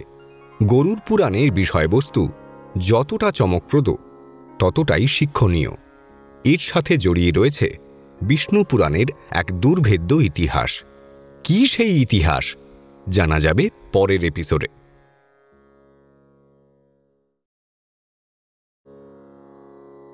গরুর পুরাণের বিষয়বস্তু মৃত্যুর পরে কৌতূহল এবং অন্য প্রান্তে কি রয়েছে তা দূর করার উপায় দৃষ্টি আকর্ষণ করে। সামগ্রিকভাবে বলা যায়, গরুর পুরাণ অনুসারে সঠিকভাবে জীবনযাপন করলে মৃত্যুর পর স্বর্গ পাওয়া যায়। সেখানে খারাপ মানুষ হয়ে উচ্ছৃঙ্খল জীবনযাপন করলে তাকে নরকের যন্ত্রণা ভোগ করতে হবে। নীতিতত্ত্ব, আয়ুর্বেদ, গয়া তীর্থের গুরুত্ব, শ্রাদ্ধ পদ্ধতি, দশাবতার চরিত্র, সূর্য ও চন্দ্রবংশ সম্পর্কেও গরুর পুরাণে বিস্তারিত বর্ণনা করা হয়েছে। এছাড়াও আমরা গরুর পুরাণেই গারুড়ী বিদ্যা এবং বিষ্ণু পাঞ্জার স্তোত্র ইত্যাদি সম্পর্কিত তথ্য পাই। পৃথিবীর প্রতিটি ধর্মই একজন মানুষকে ভালো কাজ করতে উদ্বুদ্ধ করতে কাজ করে। বিশ্বব্যাপী সমস্ত পুরাণ ও শাস্ত্রে উল্লেখ আছে যে একজন ব্যক্তি সারা জীবন তার কর্মের ফল পায়। হিন্দু ধর্মের অনেক গল্পে স্বর্গ নরকের বর্ণনা আছে। এই পুরাণগুলিতে দেবতাদের বসবাসের স্থানের উল্লেখ রয়েছে এবং মৃত্যুর পরে যারা ভালো কাজ করে তাদের স্বর্গ বলা হয়। পক্ষান্তরে যারা খারাপ কাজ করে তারা জাহান্নাম পায়। সনাতন ধর্মে আমরা মৃত্যুর পর গরুর পুরাণ কর্ম অনুসারে প্রাপ্ত ফল সম্পর্কে স্পষ্ট উল্লেখ পাই। গরুর পুরাণে মানুষের পাপ অনুযায়ী বিভিন্ন ধরনের শাস্তি বিশদভাবে দেওয়া হয়েছে। গরুর পুরাণের মরণোত্তর জ্ঞান হিন্দু ধর্মের অনুসারীদের জন্য অত্যন্ত গুরুত্বপূর্ণ বলে মনে করা হয়। গরুর পুরাণে 19,000 শ্লোক আছে। গরুর পুরাণের 2টি অংশ রয়েছে। প্রথম অংশে বিষ্ণুর সাথে যুক্ত ভক্তি ও উপাসনার পদ্ধতি উল্লেখ করা হয়েছে। এই অংশে আমরা মৃত্যুর পর গরুর পুরাণের গুরুত্ব পড়তে পারি। গরুর পুরাণের দ্বিতীয় অংশে রাক্ষস যুগের বিশদ বিবরণ দেওয়া হয়েছে। পূর্বখণ্ডই গরুর পুরাণের বৃহত্তম অংশ।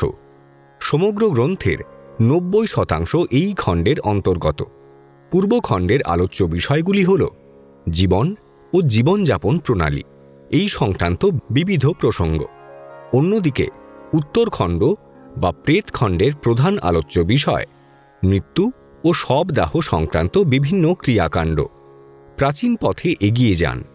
ভগবান বরুণ ও যমকে অন্ত্যেষ্টিক্রিয়ার নৈবেদ্য হিসেবে দেখুন। পিতা ও যমের সাথে একত্রিত হন এবং কলঙ্ক রেখে প্রাণবন্তভাবে বাড়ি ফিরে যান। এই অংশে উল্লেখ করা হয়েছে কোনো জীবের মৃত্যু ও মৃত্যুর পর মানুষের আত্মার ভবিষ্যৎ কি, কোন আত্মা কোন যোনি প্রাপ্ত হবে। অর্থাৎ কিছু আত্মা যেমন সৎকর্মের জন্য ব্রহ্মযোনি প্রাপ্ত হয়, ঠিক সেভাবেই কিছু আত্মা প্রেতযোনি প্রাপ্ত হয়। মৃত্যুর পর কিভাবে একজনের শ্রাদ্ধ এবং পবিত্র কাজ করা উচিত, আর কিভাবে নরকের দুঃখ থেকে মুক্তি পাওয়া যায়, এই ধরনের প্রশ্নের উত্তর বিশদভাবে গরুড় পুরাণে পাওয়া যাবে। গরুড় পুরাণে শ্রী বিষ্ণুর বাহন গরুড় পাখি তাকে প্রশ্ন করেন, নারায়ণ, মৃত্যুর পর আত্মার সঙ্গে কি হয়? মৃত্যুর কদিন পর আত্মা যমলোকে পৌঁছয়? বিষ্ণু ভগবান তাকে বলেন, মৃত্যুর পর বিদেহী আত্মার যমলোক যেতে ৪৭ দিন সময় লাগে। এই ৪৭ দিন নানা রকম অত্যাচার সহ্য করতে হয় আত্মাকে। যখন কোনো ব্যক্তির মৃত্যু কাছে এসে যায়, তখন প্রথম তার কথা বলার ক্ষমতা হারিয়ে যায়। এরপর সেই ব্যক্তি নিজের সারা জীবনকে যেন চোখের সামনে ছবির মতো দেখতে পান। এই সময় দুজন যমদূত আসে আত্মাকে যমলোকে নিয়ে যেতে। যমদূতদের দেখতে পেয়ে আত্মা দেহ ছেড়ে বাইরে বেরিয়ে আসে। তারপর যমদূতেরা আত্মার গলায় দড়ি বেঁধে তাকে যমলোকের পথে নিয়ে যায়। মৃত ব্যক্তি যদি জীবদ্দশায় পাপ করে থাকেন, তাহলে যমদূতেরা তাকে নানা অত্যাচার করতে করতে যমলোকের দিকে নিয়ে যায়। গরম বাতাসের মধ্যে দিয়ে অন্ধকার পথ ধরে যমলোকের উদ্দেশ্যে গমন করতে হয় আত্মাকে। তবে এরপর আত্মাকে তার বাড়িতে ফিরে যাওয়ার জন্য ছেড়ে দেওয়া হয়। মৃত্যুর পর নিজের বাড়িতে ১৩ দিন বাস করে আত্মা। নিজের পরিবারের সদস্যদের সঙ্গে এই সময়টা থাকে সে। তার মৃত্যুর পরলৌকিক কাজকর্ম কিভাবে পালিত হচ্ছে তা নিজের চোখে দেখে আত্মা। ১৩ দিন পর শ্রাদ্ধকর্ম, পিণ্ডদান, ব্রাহ্মণ ভোজন সম্পূর্ণ হলে যমদূতেরা আবার এসে আত্মাকে নিয়ে যায়। এই কারণেই পরিবারে কারোর মৃত্যু হলে ১৩ দিন অশৌচ পালন করা জরুরি।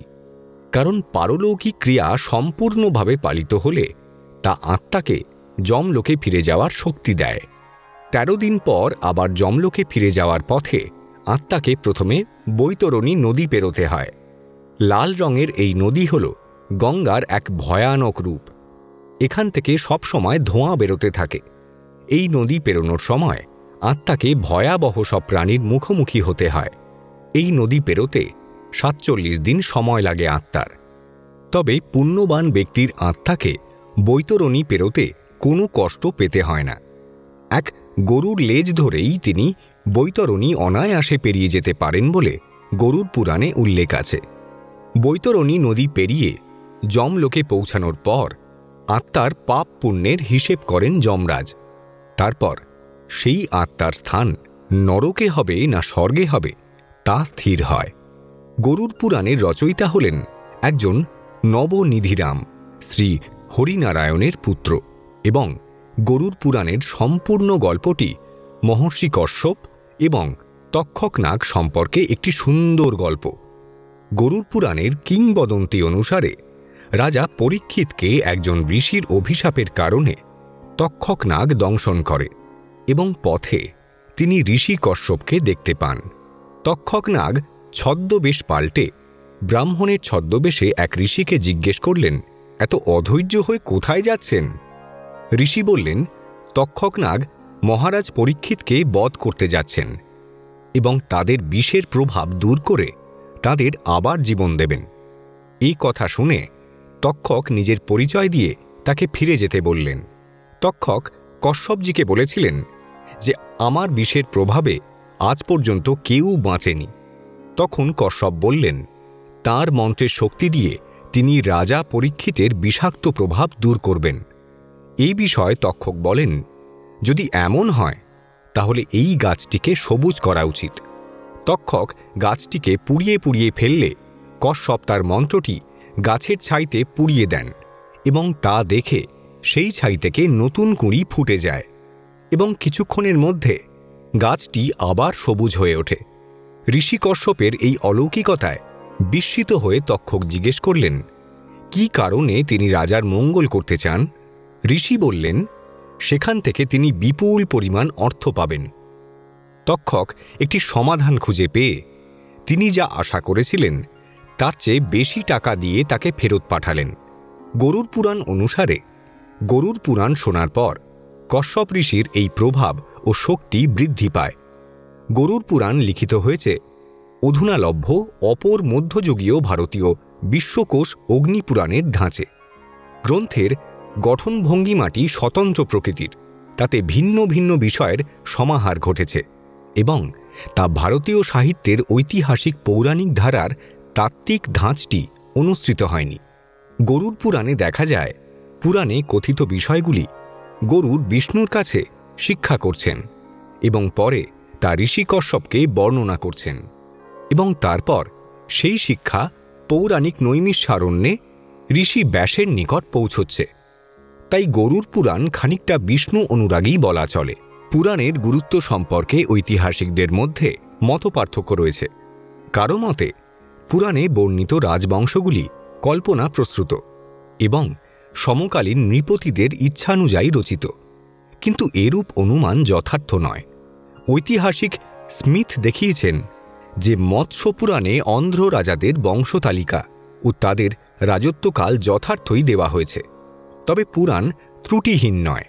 পুরাণে বর্ণিত ঘটনাগুলির সত্যতা যাচাই করা কঠিন এবং কষ্টসাধ্য। পুরাণে কিংবদন্তি এবং ঐতিহাসিক তথ্য এমনভাবে মিশে আছে যে অত্যন্ত সতর্কতার সঙ্গে তথ্য আহরণ করা দরকার। পুরাণে বর্ণিত সময়কাল খ্রিস্টপূর্ব ৬ষ্ঠ শতক বা তারও পূর্ববর্তী, অথচ পুরাণ সংকলিত হয়েছে সম্ভবত গুপ্ত যুগে, তাই এর মধ্যে প্রক্ষিপ্ত অংশ থাকা সম্ভব। তবে এই বিতর্কে না গিয়ে বলা যায় যে অন্যান্য উপাদান থেকে গৃহীত তথ্যের পরিপূরক হিসেবে বা সমর্থনকারী হিসেবে পুরাণে বিবৃত তথ্যকে গ্রহণ করা যেতে পারে। যদিও গরুড় পুরাণের সঠিক বিষয়বস্তু নিয়ে অনেক মতবাদ প্রচলিত রয়েছে, তবে ভারতীয় ঋষি মহিষীরা পূর্বকালে অত্যন্ত নম্রতার সঙ্গে নিজেদের মতবাদ মূল পুরাণের অগ্রে বা শেষে লিখে রাখতেন। পুরাণের মাঝে তাঁরা কোনো রকম পংক্তি পরিবর্তন করতেন না। কিন্তু কে এই গরুড়? কার নামানুসারে রচিত হয়েছে এই পুরাণ? কি তার অস্তিত্ব? কি বা তার ইতিহাস? গরুড় কি ইতিহাসের কাল্পনিক কোনো চরিত্র, নাকি তাঁর জন্ম রহস্যের মধ্যেও লুকিয়ে রয়েছে আরও চমকপ্রদ কোনো ইতিহাস? চলুন জেনে নেওয়া যাক আমাদের পরবর্তী এপিসোডগুলিতে।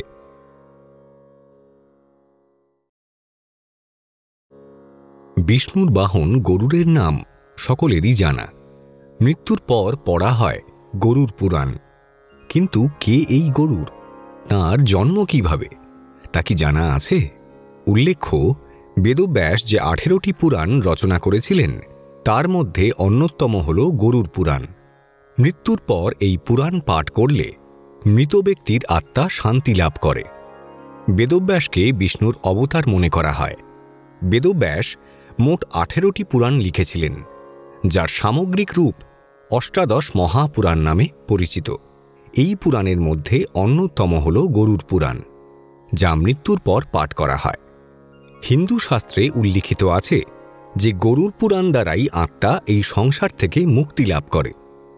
কিন্তু যে গরুড়ের ওপর গরুড় পুরাণ রচিত, তাঁর জন্মকাহিনী কি জানা আছে আপনাদের? ঋষি কশ্যপের 2 স্ত্রী ছিলেন, বিনতা ও কদ্রু। একদা ঋষি কশ্যপ নিজের স্ত্রী কদ্রুকে বলেন যে তিনি সন্তান লাভের জন্য একটি যজ্ঞ শুরু করবেন, যাতে আরও অধিক পুত্র লাভ করতে পারেন তিনি। ঋষি কশ্যপ প্রথমে কদ্রুকে জিজ্ঞেস করেন যে তিনি আরও কত পুত্র চান। কদ্রু জানান যে তিনি অনেক পুত্রের মা হতে চান, যাতে তার সমস্ত পুত্র তাঁর আজ্ঞা পালনের পাশাপাশি তাঁর সমস্ত ইচ্ছা পূরণ করতে পারে।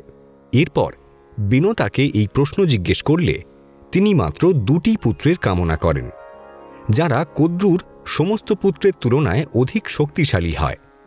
ঋষি কশ্যপ উভয়ের ইচ্ছা স্বীকার করে নেন। এরপর কশ্যপ ঋষি যজ্ঞ শুরু করেন। যজ্ঞ শেষে কদ্রু 1000 অণ্ড লাভ করেন, যার মাধ্যমে 1000 পুত্রের মা হন তিনি। কদ্রু নিজের সমস্ত ডিমগুলিকে গরম জলে রেখে তার দেখাশোনা করতে শুরু করেন। এরপর ঋষি কশ্যপের বামন অর্থাৎ খাটো ঋষিরা বিনতার 2 সন্তানের উৎপত্তির জন্য যজ্ঞ শুরু করেন। এই যজ্ঞের মাধ্যমে তাঁরা এমন এক পুত্রের আহ্বান করেন যে ইন্দ্রের তুলনায় অধিক শক্তিশালী হয়, পাশাপাশি যার মধ্যে নিজের স্বরূপ পরিবর্তন ও ভারী জিনিস তোলার সামর্থ্য থাকে। ইন্দ্র জানতে পারেন যে এই যজ্ঞের মাধ্যমে একজন নতুন ও শক্তিশালী ইন্দ্রের জন্ম হতে চলেছে। তারপর তিনি নিজের পিতা ঋষি কশ্যপের কাছে যান। ঋষি কশ্যপের বামন ঋষিরা এই বিষয় জানতে পেরে রেগে যান। নিজের পুত্রের সম্মান রক্ষার্থে ঋষি কশ্যপ বামন ঋষির কাছে গিয়ে তাঁদের কাছে প্রার্থনা করেন যে তার পুত্রের দ্বারা একটি ভুল হয়েছে, এর জন্য তিনি ক্ষমাপ্রার্থী। তাঁরা যে শক্তিশালী ইন্দ্রের আহ্বান করছেন তাঁকে দেবতা নয়, বরং পাখিদের ইন্দ্ররূপে আহ্বান জানানো হোক। ঋষি কশ্যপের প্রার্থনায় বামনরা পক্ষীদের শক্তিশালী ইন্দ্রের আহ্বান জানান। এই যজ্ঞ থেকে 2টি ডিম্ব উৎপন্ন হয়, যা তারা কশ্যপ ঋষিকে দিয়ে দেন। নিজের স্ত্রী বিনতাকে 2টি ডিম্ব দিয়ে তার যত্ন নেওয়ার কথা বলেন, পাশাপাশি ধৈর্য না হারানোর পরামর্শ দেন তিনি। এরপর হিমালয়ে তপ করতে করতে চলে যান ঋষি কশ্যপ। পরবর্তীকালে কদ্রুর ডিম্ব থেকে 1000টি শক্তিশালী সাপ নির্গত হয়। সাপগুলিকে দেখে কদ্রু আনন্দিত হতেন ও তাদের সঙ্গে খেলা করতেন। কিন্তু সময় পেরিয়ে যাওয়ার পরও বিনতার ডিম্ব থেকে কিছু নির্গত হয় না। কদ্রু বিনতাকে কথা শোনানোর কোনো সুযোগই ছাড়তেন না। এমন সময় রাগের মাথায় একটি ডিম ভেঙে দেন বিনতা। ডিমটি ভেঙে দেখেন যে তার মধ্যে কিছু রয়েছে কিনা। সেই ভাঙা ডিমে নিজের পুত্রকে দেখতে পান তিনি। এর একটি অংশ শরীরের ঊর্ধ্বাংশ ছিল, অপর অংশ ছিল শুধুমাত্র মাংসপিণ্ড। এই পুত্রের নাম ছিল অরুণ। অরুণ নিজের মাকে বলে যে বাবার পরামর্শ সত্ত্বেও তিনি নিজের ধৈর্য হারিয়ে ফেলেন। এর ফলে তাঁর শরীরের বিস্তার হয়নি। তাই অরুণ নিজের মা বিনতাকে অভিশাপ দেন যে তাঁকে নিজের সমগ্র জীবন একজন সেবিকার মতো কাটাতে হবে। কদ্রুর সেবিকা হন বিনতা। কিছুদিন পরে সেই ডিম থেকে গরুর বের হন, যার মুখ, মাথা ও ঠোঁট চিলের মতো এবং শরীর মানুষের হয়। গরুরও নিজের মায়ের সঙ্গে সেবকের মতোই থাকতে শুরু করেন। গরুর অত্যন্ত শক্তিশালী ছিলেন এবং নিজের ইচ্ছানুযায়ী স্বরূপ পরিবর্তন করতে পারতেন। মনে করা হয় মৃত্যুর পর গরুর পুরাণ পড়লে মৃত ব্যক্তির আত্মা শান্তি লাভ করে এবং সে সমস্ত মোহ মায়ার বেড়াজাল থেকে মুক্ত হয়ে যায়। সমুদ্র মন্থনে উদ্ভূত উচ্চৈশ্রবা নামক অশ্বের লেজের রং সাদা না কালো, এই নিয়ে একবার কদ্রুর সাথে বিনতা তর্কে উপস্থিত হলে কদ্রু অশ্বের লেজ কালো ও বিনতা সাদা বলেন। পরের দিন এই বিষয়টি মীমাংসার জন্য উভয় শর্ত সাপেক্ষে রাজি হন। পরের দিন এই বিষয়টি মীমাংসার জন্যই উভয়ই শর্ত সাপেক্ষে রাজি হন। শর্তটি ছিল এই তর্কে যিনি জয়ী হবেন তার অধীনে অপরজনকে দাসিত্ব করতে হবে। পরদিন উচ্চৈশ্রবাকে দেখতে উভয়ই অগ্রসর হলে কদ্রু তার সর্পপুত্রদের আদেশ দিলেন তারা যেন উচ্চৈশ্রবার লেজে জড়িয়ে থেকে তা কালো বর্ণের করে দেয়। কদ্রুর আদেশ অনুসারে সে সকল সাপ উচ্চৈশ্রবার লেজে অবস্থান নেয়। তারা কদ্রুর আশীর্বাদ লাভ করে। একবার ইন্দ্রের সারথী মাতলি তাঁর কন্যা গুণকেশীর সাথে নাগবংশীয় সমুখের বিবাহ স্থির করেন। কিন্তু 1 মাস পরে গরুরের খাদ্য হবেন জেনে মাতলি সমুখকে নিয়ে ইন্দ্র ও বিষ্ণুর কাছে বিষয়টি জানান। বিষ্ণু অমৃত পান করিয়ে সমুখকে অমরত্ব দান করার জন্য ইন্দ্রকে নির্দেশ দেন, কিন্তু ইন্দ্র তাকে অমর না করে দীর্ঘজীবন দান করেন। এতে গরুর ইন্দ্রের প্রতি ক্রোধ প্রকাশ করলে ইন্দ্র বলেন যে বিষ্ণুর ইচ্ছে সমুখের জন্য ব্যবস্থা নেওয়া হয়েছে। এরপর গরুর বিষ্ণুর কাছে শক্তির বড়াই করে বলেন যে আমি আমার শক্তিতে তোমাকে বহন করি। এতে বিষ্ণু তাঁর বিশালত্ব বোঝানোর জন্য তাঁর বাম হাত গরুরের পাখায় রাখেন। এর ফলে গরুর হতচেতন হয়ে নিচে পড়ে যান। এরপর গরুড় বিষ্ণুর কাছে ক্ষমা চান। বিষ্ণু তার পায়ের আঙুল দিয়ে সমুখকে গরুড়ের বক্ষে নিক্ষেপ করেন। এরপর থেকে গরুড় সমুখকে হত্যা করা থেকে বিরত হন। লঙ্কা যুদ্ধে ইন্দ্রজিৎ রাম লক্ষ্মণকে নাগ পাশে বন্ধন করলে গরুড় এঁদেরকে মুক্ত করেন। হিন্দু পৌরাণিক কাহিনীতে গরুড় বিভিন্ন নামে উল্লেখিত হয়ে থাকেন, যেমন অমৃতাহরণ, অরুণাগ্রজ, অরুণানুজ, অরুণাবরজ, অহিদ্দিট, অহিভুক, অহিমার, অহিরিপু। গরুড়ের বিভিন্ন নামের কারণসমূহ: কাশ্যপী, কারণ কাশ্যপ তাঁর পিতা ছিলেন।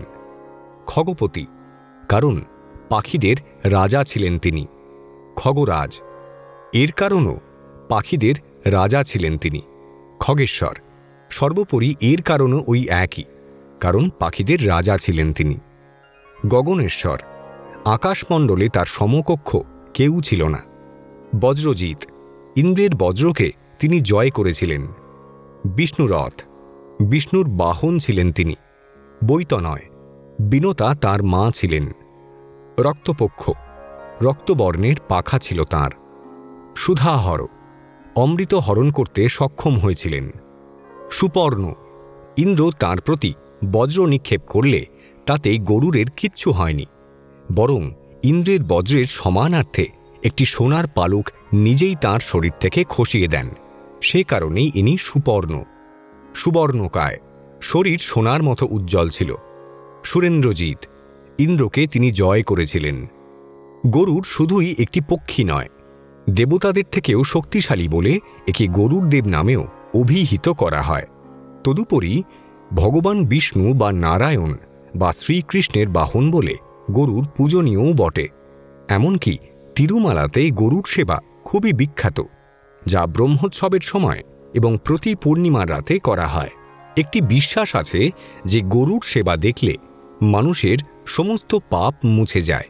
যিনি বাহন রূপে দায়িত্ব পালন করেন, তিনি ভক্ত হিসেবে কতটা উচ্চস্তরের সাধক তা বলাই বাহুল্য।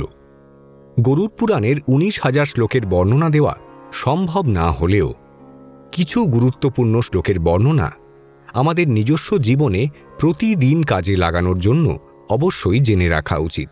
কি মনে হয় আপনাদের? এর পরের পর্বে রয়েছে গরুড় পুরাণের কিছু গুরুত্বপূর্ণ শ্লোকের বঙ্গানুবাদ।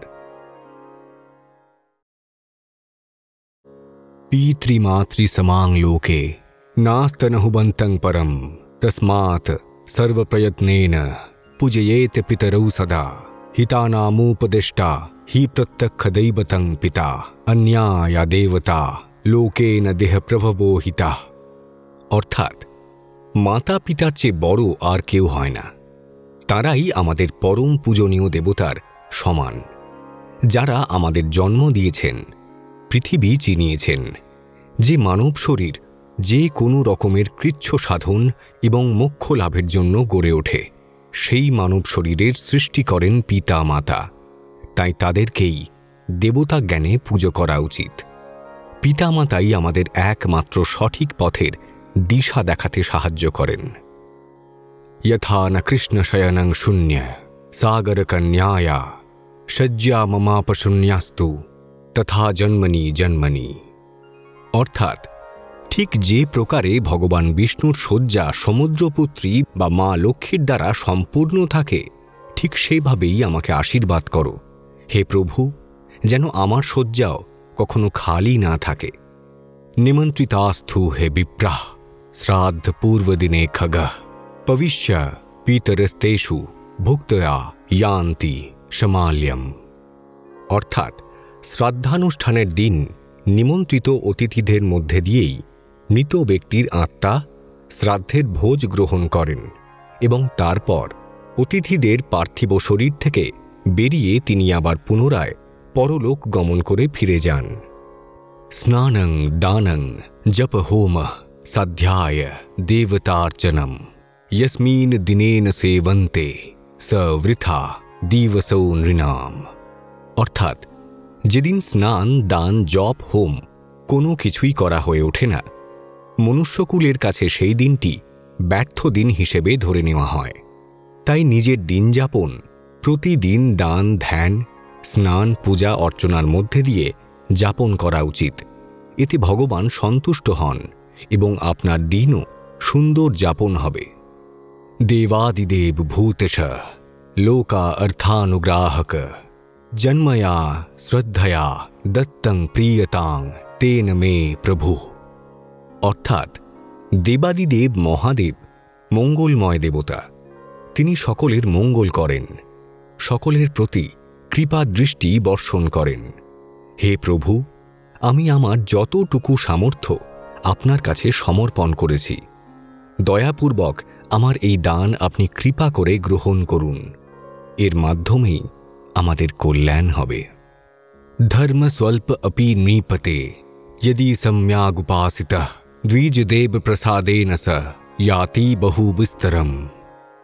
অর্থাৎ যদি কোনো মানুষ এতটুকুও শ্রদ্ধাবনত হয়ে ধর্মের ঠিকঠাক পালন করেন, তাহলে তিনি বিদ্বান ব্যক্তি, ব্রাহ্মণ এবং স্বয়ং ভগবান দ্বারা আশীর্বাদ পুষ্ট হয়ে উঠতে পারেন এবং অনেক শুভকামনা তার জীবনে এসে থাকে।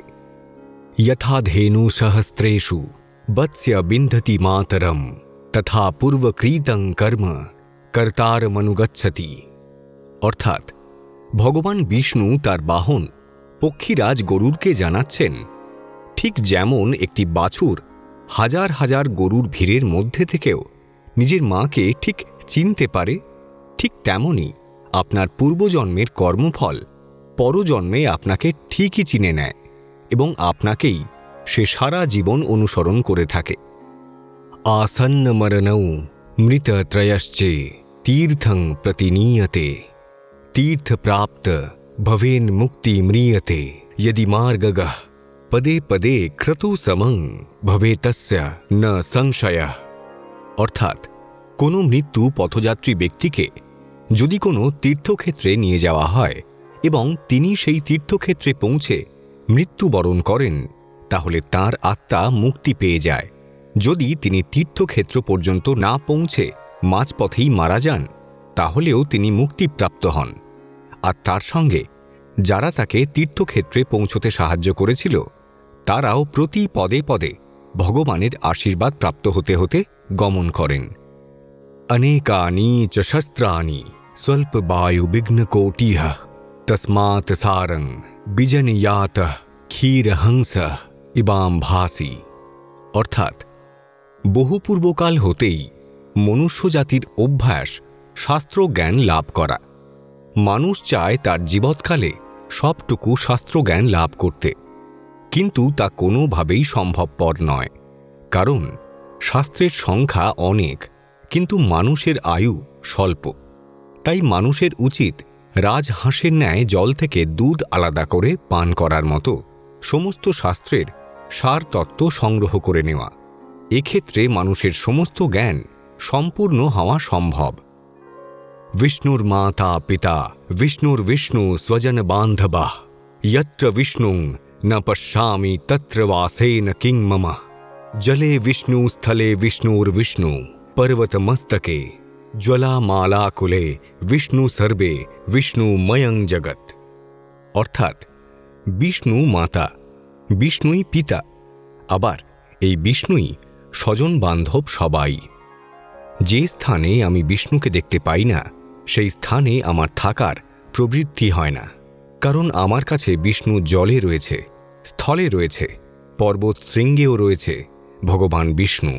তিনি জগতের কর্তা হয়ে সমগ্র জগৎকে মালার মতো ঘিরে রেখেছেন।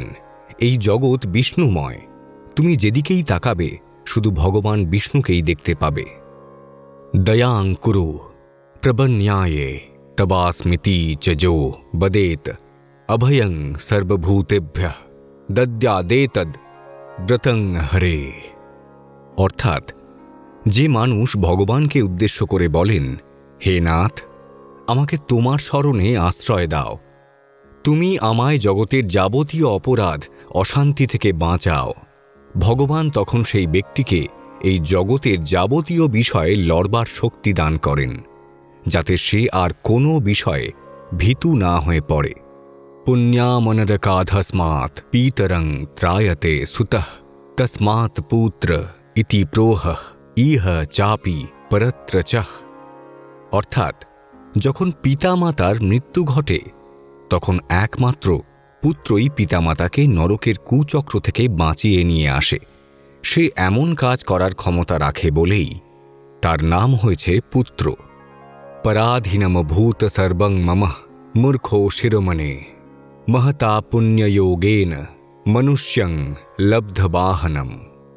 অর্থাৎ বহু জন্ম পার হয়ে এসে তবেই এই মনুষ্য জন্ম লাভ করেছি, কিন্তু এই জীবন আমি লোভ, লালসা, কামনা, উচ্ছৃঙ্খলতার মধ্যে দিয়ে যাপন করে সমগ্র জীবনটাই ব্যর্থ করে ফেলেছি। এই জীবন এখন মূল্যহীন। আয়ুঃ কর্ম চ বিত্তং চ বিদ্যা নিধনমেব চ পঞ্চতান্যহি শ্রীতন্তে গর্ভস্থস্যৈব দহীনঃ। অর্থাৎ যখন একটি শিশু তার মায়ের গর্ভে ধারিত হয় তখনই তার জন্ম, কর্ম, কর্মফল, মৃত্যু নিশ্চিত রূপে লিখিত হয়ে যায়।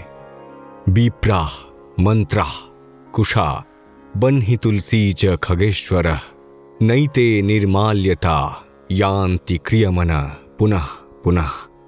অর্থাৎ সৎ ব্রাহ্মণ, পুজোর মন্ত্র, কুশ, তুলসী, খাগ কখনো বাসি হয় না। একই বিষয় বারবার ব্যবহার করা যায়, এতে কোনো অন্যায় নেই। यथा भक्त्या हरिस्तु शेत तथा नान्येत केनचित महतः श्रेयसो मूलः प्रसवः पुण्यसंतते जीवितस्य फलं साधु नियतं स्वरणं हरे। অর্থাৎ ভগবান বিষ্ণু শুধুমাত্র ভক্তিতেই সন্তুষ্ট হন। তাকে মন দিয়ে আরাধনা করলে, স্মরণ করলেই তিনি আশীর্বাদ দান করেন। ভগবান বিষ্ণু আমাদের প্রত্যেকের অন্তরে বসবাস করেন, তাই তাঁর যত্ন রাখলে তিনি আমাদের দেখবেন, আশীর্বাদ করবেন, মঙ্গল করবেন। সৎসঙ্গশ্চ বিবেকশ্চ নির্মলঃ নয়নদ্বয়ম যস্য নাস্তি নরঃ সো অন্ধং কথং ন স্বাদমার্গগঃ। অর্থাৎ সৎসঙ্গ এবং বিবেক প্রতিটি মানুষের চোখের অংশ।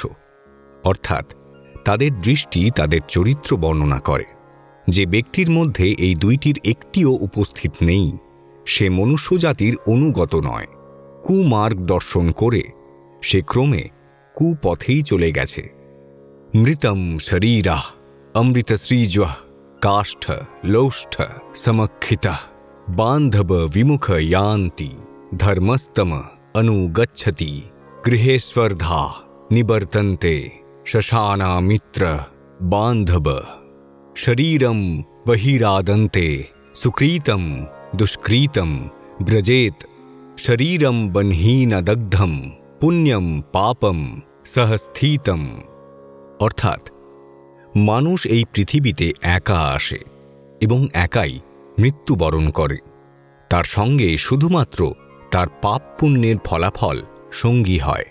স্বজন বান্ধবেরা শ্মশানে তাকে দাহ কার্য করে সেই মার্গে পৌঁছতে সাহায্য করে মাত্র। আত্মীয় স্বজন, বন্ধু বান্ধব সবাই শ্মশান পর্যন্ত সঙ্গে থাকেন। ধন ঐশ্বর্য প্রতিপত্তি কিছুই মানুষ সঙ্গে করে নিয়ে যেতে পারে না। সঙ্গে নিয়ে যায় শুধুমাত্র কর্মফল। সোপনং ভূতং মোক্ষস্য মনুষ্য পাপং দুর্লভং यस्तारयति नात्मानं तास्मात् পাপতারো অত্র কঃ।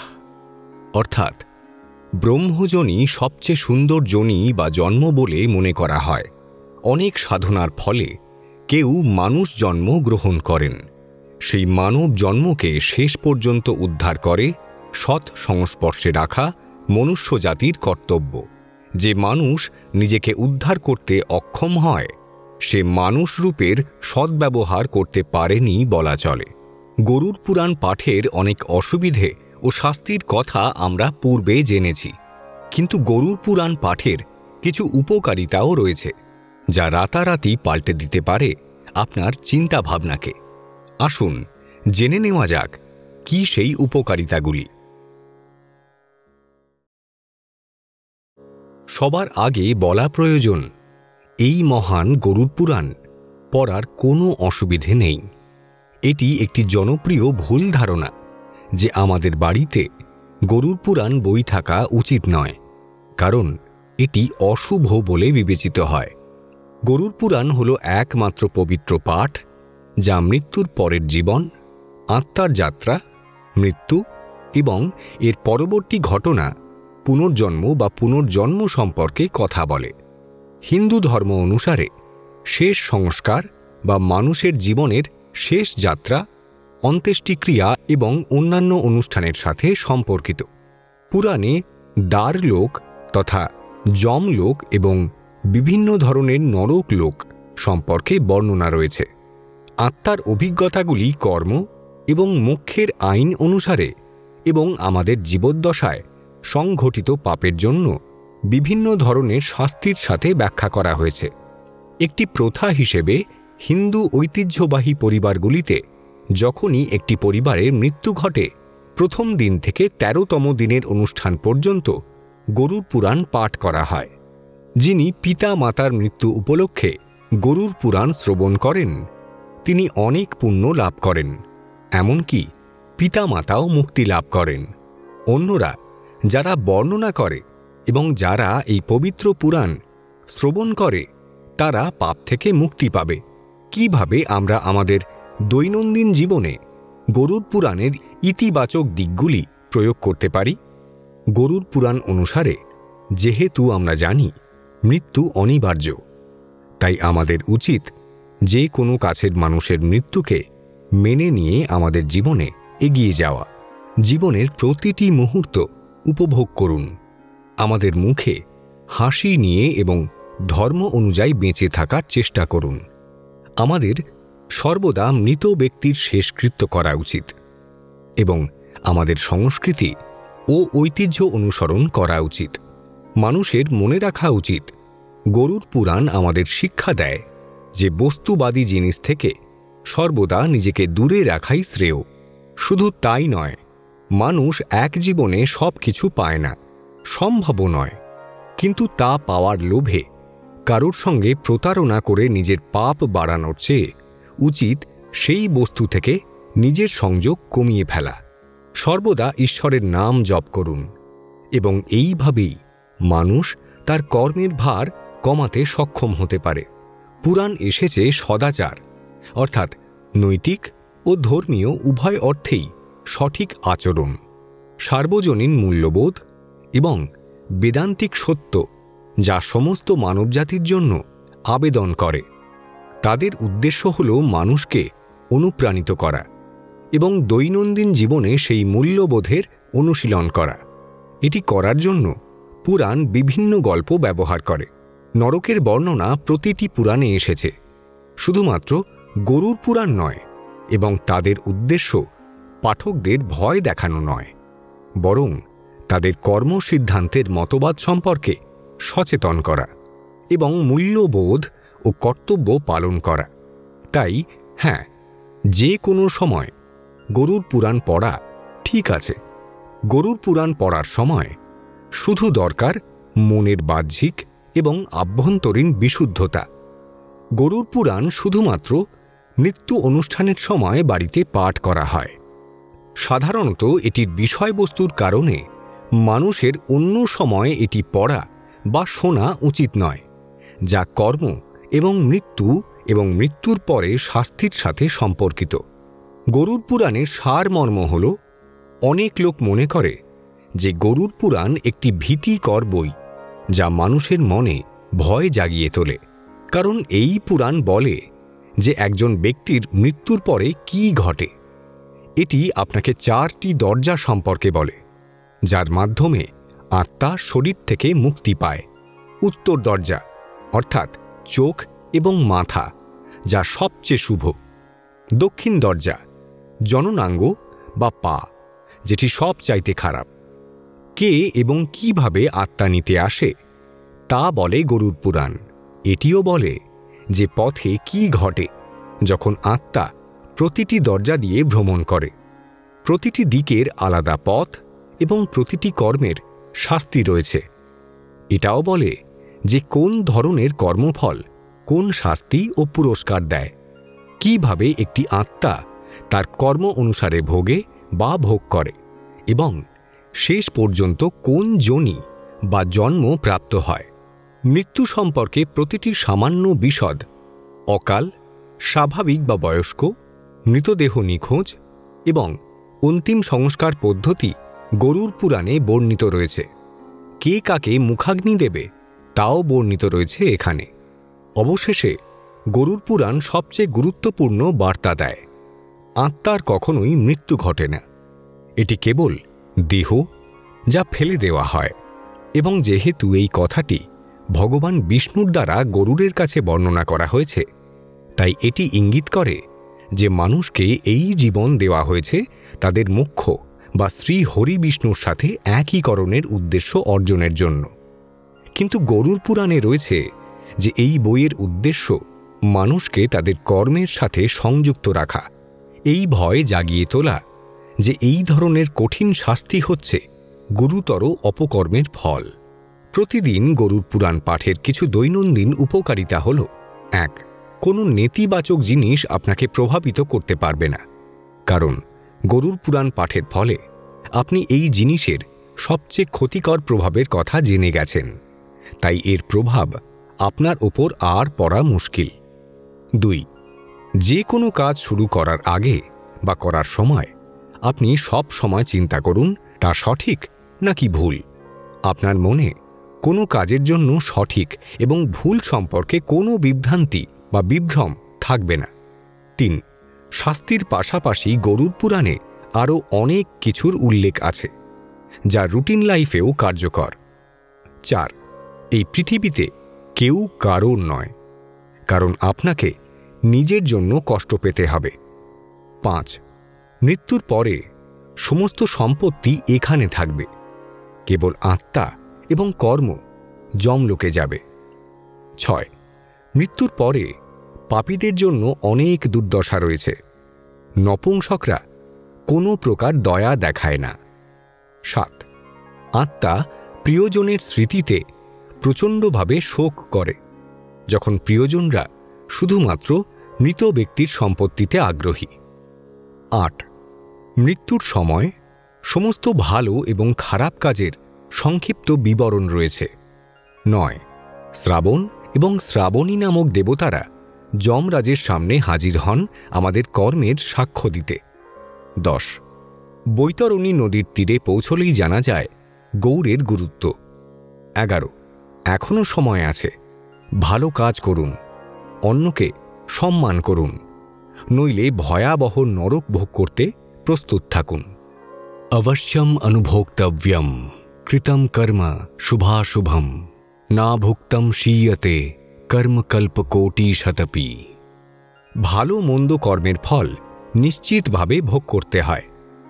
১ কোটি কর্মের পরেও কারও কর্মের মাত্রা হ্রাস পায় না, যদি না কেউ কর্মফল অনুভব করে। বিশ্বাস করা বা না করা সম্পূর্ণ আপনার পছন্দ, কারণ আমি যদি বলি আপনাকে বিশ্বাস করতে হবে, অন্যথায় আপনি অসুবিধের সম্মুখীন হবেন বা এই জাতীয় কোনো কারণ, এটি আপনার মধ্যে ভয় স্থাপন করার মতো দেখায়। ভয় থেকে বিশ্বাস সবসময় ভেঙে যেতে পারে, কিন্তু ধর্মগ্রন্থের বোধগম্যতার বাইরে বিশ্বাস এবং বোধগম্যতার মাধ্যমে যে স্বীকৃতি আসে তা মানব মনকে বিশ্বাস করতে পারে। এই পুরাণের শিক্ষার অন্তর্নিহিত ধারণাটি হল পাঠকদের সতর্ক করা যে তারা খারাপ কর্ম অর্জন করবেন না। পুরাণে উল্লিখিত সমস্ত যন্ত্রণাগুলি সত্যি ভীতিকর মনে হতে পারে, তবে এটি সম্পর্কে চিন্তা করুন। সম্ভবত এটিই তাদের করার কথা, মানবজাতিকে পাপ কিছু করার আগে ভয় দেখান। তাই গরুড় পুরাণ আমাদেরকে ধার্মিক, সদয় এবং অন্যের প্রতি সহানুভূতিশীল হতে এবং অন্যের প্রতি পাপ ও খারাপ কাজ থেকে বিরত থাকতে শেখায়। পুরাণ বলে যে যদি কেউ বিষ্ণু ভক্তি করে এবং সারাক্ষণ ভগবান বিষ্ণুকে মনে মনে ভাবে, যমরাজের দূতরা কখনোই তাদের কাছে যান না। ভালো এবং খারাপ উভয় কর্মই ব্যক্তির চিন্তা প্রক্রিয়ার কারণে জমা হয়। চিন্তা ভাবনা অত্যন্ত শক্তিশালী একটি বিষয়। চিন্তা শক্তি অনেক ক্ষেত্রে মানুষকে ভালো খারাপ দুই দিকেই শক্তভাবে চালনা করার ক্ষমতা রাখে। তবে অনেকের ধারণা এই পুরাণ মানুষকে ভয় দেখানোর জন্য লেখা হয়েছিল। সত্যিই কি তাই, নাকি এর পেছনে রয়েছে অন্য কোনো কারণ? চলুন জেনে নেওয়া যাক এর পরের পর্বে। গরুড় পুরাণকে হিন্দু ধর্মের 18টি মহাপুরাণের মধ্যে একটি হিসেবে বিবেচনা করা হয়। এটি বৈষ্ণব সম্প্রদায় সম্পর্কিত একটি ধর্মগ্রন্থ। গরুড় পুরাণে ভগবান বিষ্ণু কর্তৃক বর্ণিত মৃত্যু সম্পর্কিত ঘটনাগুলি বিশদভাবে ব্যাখ্যা করা হয়েছে। প্রাণ থাকলে তার মৃত্যুও অবশ্যম্ভাবী। গরুড় পুরাণে মৃত্যু সম্পর্কে বলা হয়, এ এমন এক অপরিবর্তনীয় সত্য যা কেউ এড়াতে পারে না। মৃত্যুর আগে সব মানুষের কথা বন্ধ হয়ে যায়। সেই সময় তিনি অনেক কিছু বলতে চেষ্টা করেন, কিন্তু বলতে পারেন না। কেন এমনটা ঘটে তার ব্যাখ্যা রয়েছে গরুড় পুরাণে। জীবনের সবচেয়ে বড় সত্যি হল মৃত্যু। যে পৃথিবীতে এসেছে এক না একদিন তাকে পৃথিবী ছেড়ে যেতেই হবে। তাও মৃত্যুর নাম শুনলেও ভয় পান সকলে। মৃত্যু কাছে এলে আপনজনদের প্রতি মোহ আরও বেড়ে যায়। এমন পরিস্থিতিতে ব্যক্তি নিজের প্রাণ ত্যাগ করতে চায় না। মৃত্যুর দোরগোড়ায় দাঁড়িয়ে ব্যক্তি নিজের নিকট আত্মীয়দের অনেক কিছু বলতে চায়, কিন্তু তারা কিছুতেই বলে উঠতে পারেন না। মুখ বন্ধ হয়ে যায়, মুখে ভাষা থাকে না। তবে কেন এমন হয় সে বিষয়ে গরুড় পুরাণে উল্লেখ করা হয়েছে। গরুড় পুরাণ অনুযায়ী মৃত্যুর সময় নিকট এলে যমের 2 দূত ব্যক্তির সামনে এসে দাঁড়িয়ে পড়েন। তাদের দেখে ব্যক্তি ভীত হয়ে পড়ে। সে বুঝতে পারে সে আর বাঁচতে পারবে না। এ সময় সে অনেক কিছু বলতে চায়, কিন্তু বলতে পারে না, কারণ যমদূত যম পাশ দিয়ে সেই ব্যক্তির প্রাণ বের করতে থাকে। এমন পরিস্থিতিতে মুখ থেকে একটি গোঙা নিয়ে আসে এবং ব্যক্তি বাকরুদ্ধ হয়ে পড়ে। গরুড় পুরাণ অনুযায়ী যে সময় যমদূত ব্যক্তির শরীর থেকে প্রাণ বের করতে থাকে, তখন সেই ব্যক্তি নিজের চোখের সামনে একবার ফের জীবনের সমস্ত ঘটনা ঘটতে দেখে। এটাই তার কর্ম। এর ভিত্তিতেই যমরাজ ব্যক্তির প্রাণের ন্যায় করেন। তাই জীবনে ভালো কর্ম করার ওপর জোর দেওয়া হয়, যাতে মৃত্যুর সময় তারা সেই ভালো কর্ম সঙ্গে করে নিয়ে যেতে পারেন। কৃষ্ণও জানিয়েছেন ব্যক্তিকে নিজের কর্ম করা উচিত এবং মোহে জড়ানো উচিত নয়। তবে ভূমিষ্ঠ হওয়ার পর অধিকাংশ ব্যক্তি মোহ ও মায়াজালে জড়িয়ে পড়েন। এই মোহ ত্যাগ করলে ব্যক্তির প্রাণ ত্যাগ করতে বেশি কষ্ট হয় না। যে ব্যক্তি মৃত্যুর সময় মোহ ও মায়া আঁকড়ে ধরে রাখেন এবং যমদূত তাদের প্রাণ টেনে বের করতে থাকেন, এমন সময় এমন ব্যক্তিকে প্রাণ ত্যাগ করতে অনেক কষ্ট করতে হয়। তবে যে ব্যক্তি নিজের পরিবারের মোহে জড়ায় না এবং ঈশ্বরের ভক্তিতে নিজেকে নিমজ্জিত করে, তারা শান্তিতে মৃত্যু লাভ করে। এছাড়া ভালো কর্ম করলেও ব্যক্তির প্রাণ সহজে নির্গত হয়। তবে খারাপ কাজ করে থাকলে ব্যক্তিকে মৃত্যুর সময় অনেক কষ্ট সহ্য করতে হয়। মৃত্যুর আগে মানুষ এমন অনেক জিনিস অনুভব করতে সক্ষম হয়ে ওঠেন যা আমার আপনার মতো সুস্থ স্বাভাবিক মানুষ কোনোভাবেই বিশ্বাস করতে পারব না। গরুড় পুরাণে বলা হয়, গরুড় পুরাণ অনুসারে যদি কারুর মনে হয় যে সূর্যের তেজ কমে আসছে, তাহলে সেই ব্যক্তির আয়ু আর বেশি বাকি নেই। গ্রহণের সময় সূর্য যেমন নিষ্প্রভ হয়ে থাকে, আকাশ মেঘলা না থাকলেও যদি সূর্যকে কারুর চোখে তেমনই নিস্তেজ লাগে, তাহলে সম্ভবত বছর খানেকের মধ্যে ওই ব্যক্তির মৃত্যু হতে চলেছে। যদি কোনো ব্যক্তি গাছের পাতা হলুদ হয়ে যেতে দেখেন বা স্বপ্নে বারবার বাদুড় দেখেন, তাহলে হয়তো আগামী 9 মাসের মধ্যে ওই ব্যক্তির মৃত্যু হতে পারে। যদি কারুর মাথায় কাক বা শকুন এসে বসে, তাহলে তা অত্যন্ত অশুভ লক্ষণ। লিঙ্গ পুরাণ অনুসারে মাস 6 মধ্যে তার মৃত্যু হতে পারে। অন্য কেউ দেখতে না পেলেও যদি কোনো ব্যক্তি ধুলোর ঝড় উঠতে দেখেন, আকাশে গোল করে কাকের দল উঠতে দেখলে তাও অশুভ লক্ষণ হিসেবে বিবেচিত হয়। এছাড়া নিজের ছায়াকে যদি কেউ ভেঙে যেতে দেখেন, সেটিও অত্যন্ত অশুভ। যে ব্যক্তি এই দৃশ্য দেখবেন তার আয়ু আর 4 থেকে 5 মাস বলে জানানো আছে লিঙ্গ পুরাণে। আকাশে মেঘ নেই, কিন্তু কড়কড় শব্দে বাজ পড়ল। সেই সময় যদি দক্ষিণ দিকে দাঁড়িয়ে থাকেন তাহলে আর মাত্র 2 থেকে 3 মাস। তারপরেই মৃত্যুদূত শিয়রে এসে দাঁড়াবে। এই ব্যক্তি জলের রামধনুর ছায়া দেখতে পাবেন। আয়নায় যদি কেউ নিজেকে মস্তকহীন শুধু শরীর হিসেবে দেখেন তাহলে সেই ব্যক্তি খুব বেশি হলে আর 1 মাস বাঁচবেন। নিজের শরীর থেকে যদি কেউ পচা গন্ধ পায় তাহলে ওই ব্যক্তির আয়ু বড়জোর 15 দিন। যদি কোনো ব্যক্তি স্বপ্নে দেখেন তিনি একটা রথে বসে আছেন আর সেই রথ ভালুক বা বাঁদরে টেনে নিয়ে যাচ্ছে, তাহলে আর হয়তো মাত্র 15 দিন বাঁচবেন তিনি। যদি স্বপ্নে কেউ দেখেন যে তাকে কোনো কালো কাপড় পরা মহিলা দক্ষিণ দিকে টেনে নিয়ে যাচ্ছেন, তাহলে তার মৃত্যু কাছাকাছি চলে এসেছে।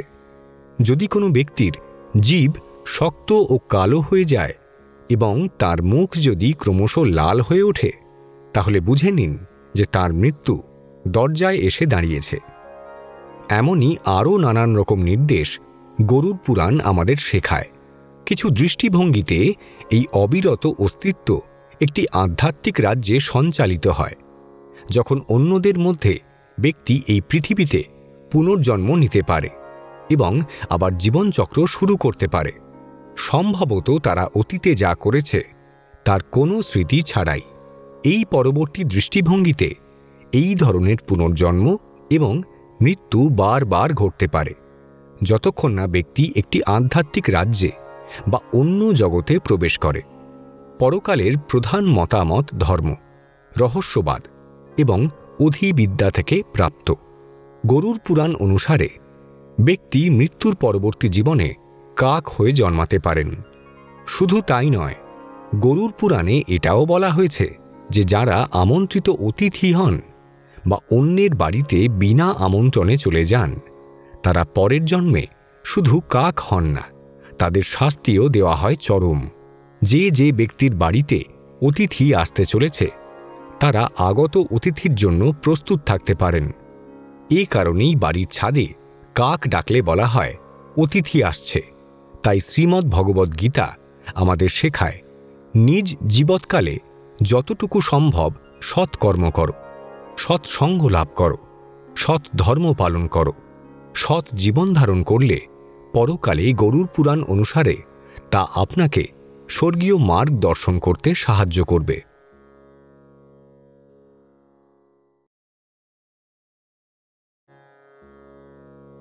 হিন্দু ধর্মের বিভিন্ন পুরাণের মধ্যে অন্যতম হল গরুড় পুরাণ। সাধারণত মৃত্যুর পর এই পুরাণ পড়া হয়ে থাকে। ব্যক্তির মৃত্যুর সময় মানসিকতা, মৃত্যুর পর কি কি কাজ করা উচিত সে সবই এই পুরাণে উল্লিখিত রয়েছে। আবার একই সঙ্গে মানুষ নিজের জীবনকে কিভাবে সুন্দরভাবে গড়ে তুলবেন সেটাও বলা হয়েছে।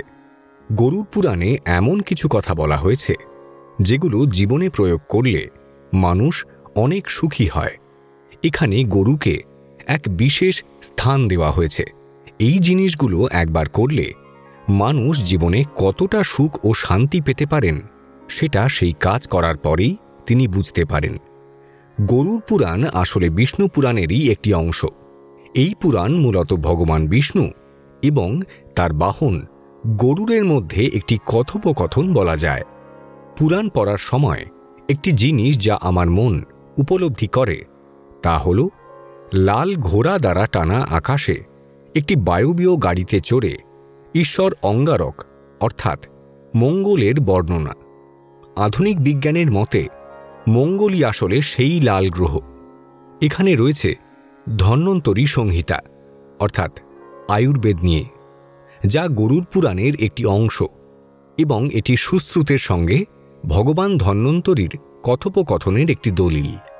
ভগবান ধন্বন্তরী আণুবীক্ষণিক জীবের কথা বলেছেন এবং বলেছেন যে তারা খালি চোখে অদৃশ্য। আবার প্রেতকাণ্ডের একটি অংশে স্বয়ং ভগবান কৃষ্ণ গরুরকে বলেছেন।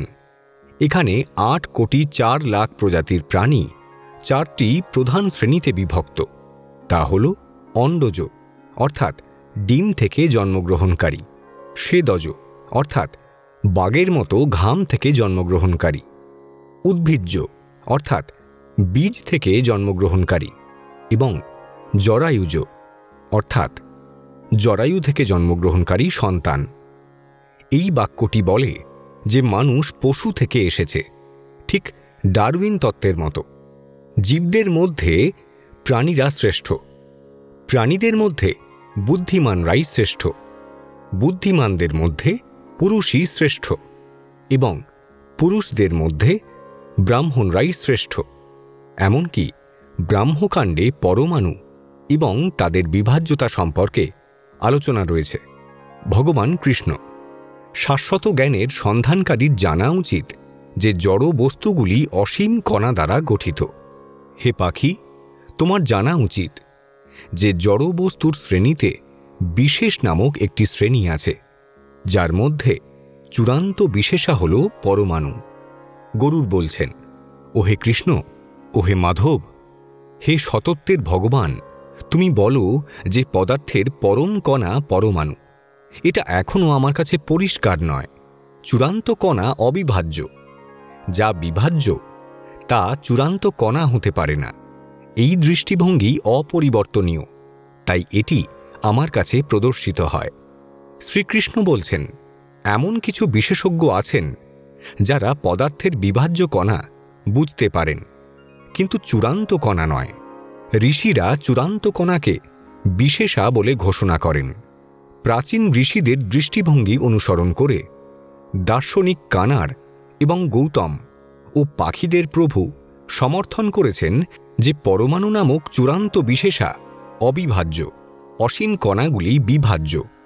যারা তাদের অবিভাজ্য ঘোষণা করে তাদের দৃষ্টিতে সম্পূর্ণ ভুল। অতএব হে বিনতার পুত্র, কণাগুলি বহু অংশে বিভাজ্য। মানুষকে ক্রমাগত মনে করিয়ে দিতে হবে যে পুরাণগুলি এনসাইক্লোপিডিয়া। এগুলিতে অ্যাটমিক থিওরি থেকে জুওলজি পর্যন্ত সব কিছু রয়েছে। তাই কোনো কিছুর সত্যতা সম্পর্কে প্রশ্ন করার সময় অবশ্যই বিষয়টি সম্পর্কে আরও নির্দিষ্ট হতে হবে। ব্যাখ্যার নীতি অনুসারে শাস্ত্রের প্রথম কাজ হল কিভাবে একটি ধর্মময় জীবন যাপন করা যায় তার ব্যবহারিক দিক নির্দেশনা দেওয়া, যা বিধি নামে পরিচিত, এবং এটি শাস্ত্রের সবচেয়ে গুরুত্বপূর্ণ অংশ। শাস্ত্রগুলি আকাঙ্ক্ষিত অনুশীলনগুলিকে উৎসাহিত করতে এবং নেতিবাচক ক্রিয়াকলাপগুলিকে নিরুৎসাহিত করার জন্য অর্থবাদ নামক একটি শাস্ত্রাংশের প্রাণোদনা এবং নিরুৎসাহের বর্ণনা দেয়। প্রেতকাণ্ডে একটি প্রেত বা ক্ষুধার্ত ভূত নামক মৃত ব্যক্তির পরবর্তী জগতে যাত্রা এবং বিচারক যম, যিনি মৃত্যুর প্রভু, চিত্রগুপ্ত, যিনি স্বর্গীয় হিসেবরক্ষক, এবং বরুণ, এনারা এক বিতর্ক সভার মধ্যে দিয়ে আত্মার প্রাপ্ত লোক নির্ধারণ করে, অর্থাৎ সে পরলোকে স্বর্গে গমন করবে নাকি তার ঠাঁই হবে নরকে। মৃত ব্যক্তিকে হিসেব দিতে বলা হয়। আলোচনার পর বিচার হয় এবং তারপর তাকে হয় স্বর্গে পাঠানো হয় যদি তার ভালো কাজ বেশি হয়, বা নরকে পাঠানো হয় যদি তার খারাপ কাজগুলি প্রাধান্য পায়, এবং যদি নিরপেক্ষ হয় তবে কেউ পৃথিবীতে ফিরে আসে। আধ্যাত্মিক যাত্রা। এই সমস্ত গল্পের অন্তর্নিহিত থিম হল ধর্ম এবং অধর্ম। একমাত্র সময় যখন মানুষের মন পূর্ণ ও মনোযোগী ফোকাস করতে সক্ষম হয় তখনই, যখন কোনো নিকট আত্মীয় বা প্রিয়জন মারা যায়। তাই মৃত্যুর পর 10 দিনের মধ্যে গরুর পুরাণ পাঠ করা হয়, ধর্মের প্রকৃতির ওপর জোর দেওয়ার জন্য এবং শ্রোতাদের মনকে সত্যিকারের নৈতিক ও আধ্যাত্মিক মূল্যবোধের প্রতি পুনরায় অভিমুখী করার জন্য, এবং মৃত্যু পরবর্তী পুরস্কার প্রবর্তনের মাধ্যমে তাদের অনুশীলনকে শক্তিশালী করার জন্য, এবং শাস্তি ব্যবস্থা। এসবই অর্থবাদ। এটিকে আক্ষরিক অর্থে নেওয়া যায় না। একজনকে যে আচরণের প্রশংসা করা হচ্ছে তার ওপর ফোকাস করা দরকার এবং সেই আচরণের পরিণতি নয়। এই পুরাণের শিক্ষার অন্তর্নিহিত ধারণাটি হল পাঠকদের সতর্ক করা যে তারা খারাপ কর্ম অর্জন করবেন না। পুরাণে উল্লিখিত সমস্ত যন্ত্রণাগুলি সত্যিই ভীতিকর মনে হতে পারে, তবে এটি সম্পর্কে চিন্তা করুন। সম্ভবত এটিই তাদের করার কথা। মানবজাতিকে তারা পাপ কিছু করবার আগে ভয় দেখান। ভালো এবং খারাপ উভয় কর্মই ব্যক্তির চিন্তা প্রক্রিয়ার কারণে জমা হয়। চিন্তাভাবনা কর্মের চেয়ে বেশি শক্তিশালী, কারণ চিন্তাগুলি শক্তিশালী ছাপ এমবেড করে সূক্ষ্ম মনকে প্রভাবিত করে। ভাগবদ্গীতা এবং গরুড় পুরাণের মধ্যে কে বেশি শক্তিশালী? গরুড় পুরাণ বলে যে প্রিয় মানুষ এখান থেকে অর্থাৎ মর্ত থেকে চলে যাওয়ার পরে কি হয়। ভাগবদ্গীতায় রয়েছে কিভাবে নরকের গর্তে পতন এড়ানো যায় এবং কিভাবে কোনো সন্দেহ ছাড়াই সর্বশক্তিমান ঈশ্বরের বাসস্থান অর্জন করা যায়। ভাগবদ্গীতা গরুড় পুরাণের চেয়ে আরও গুরুত্বপূর্ণ এবং ব্যাপক দিকদর্শন করে। ভাগবদ্গীতা আপনাকে এই মানব জীবন কিভাবে যাপন করতে হবে তা বলে। আপনি কিভাবে আপনার জীবনকে কেবল বর্তমান জীবনেই নয় বরং পরবর্তী জীবনেও উন্নত করতে পারেন তার শিক্ষা দেয় ভাগবদ্গীতা। গরুড় পুরাণ আপনাকে বলে যে মানুষের মৃত্যুর পরে আত্মার কি ঘটে। গরুড় পুরাণের 3টি খণ্ড রয়েছে: অগস্ত্য সংহিতা, সৃষ্টির কার্যকারক শৃঙ্খল, বিভিন্ন দেবতা, জ্যোতিষ এবং সূর্য ও গ্রহের প্রভাবকে ব্যবহার করে অনুসন্ধানের পদ্ধতি বা উপাসনা, মূল্যবান পাথর সম্পর্কিত দরকারি তথ্য, তীর্থ এবং পিতৃধর্মের বর্ণনা, গৃহস্থ ধর্ম, পরাশর ধর্মশাস্ত্র, আচার অনুষ্ঠানের ধারণা,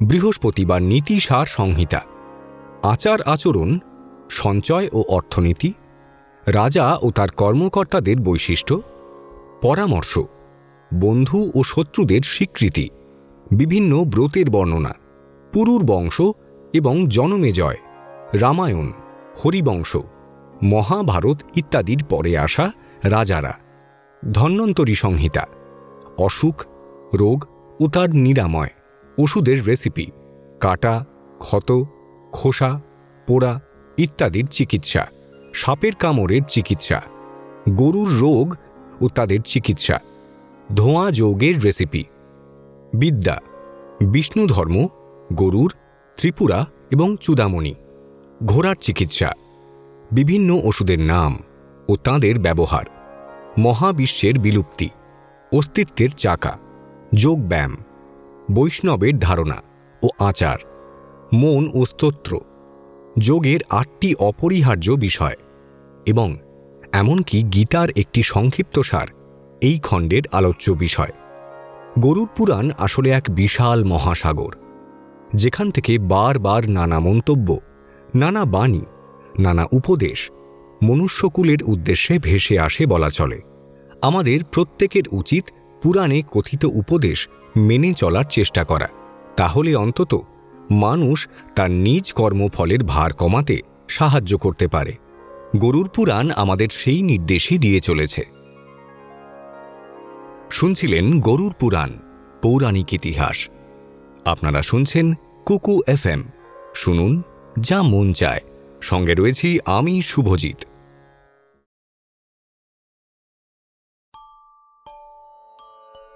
ओम जैशललितकंतख्या देवी मंगलचंडिका वरदभयहस्ता च द्विभुजगौरदेहिका रक्तपद्मासनस्था च मुकुटोज्ज्वलमण्डिता रक्तकौशेयवस्त्रा च स्मितवक्त्रा शुभानना नवयौवनसम्पन्ना चर्वाङ्गी ललितप्रभा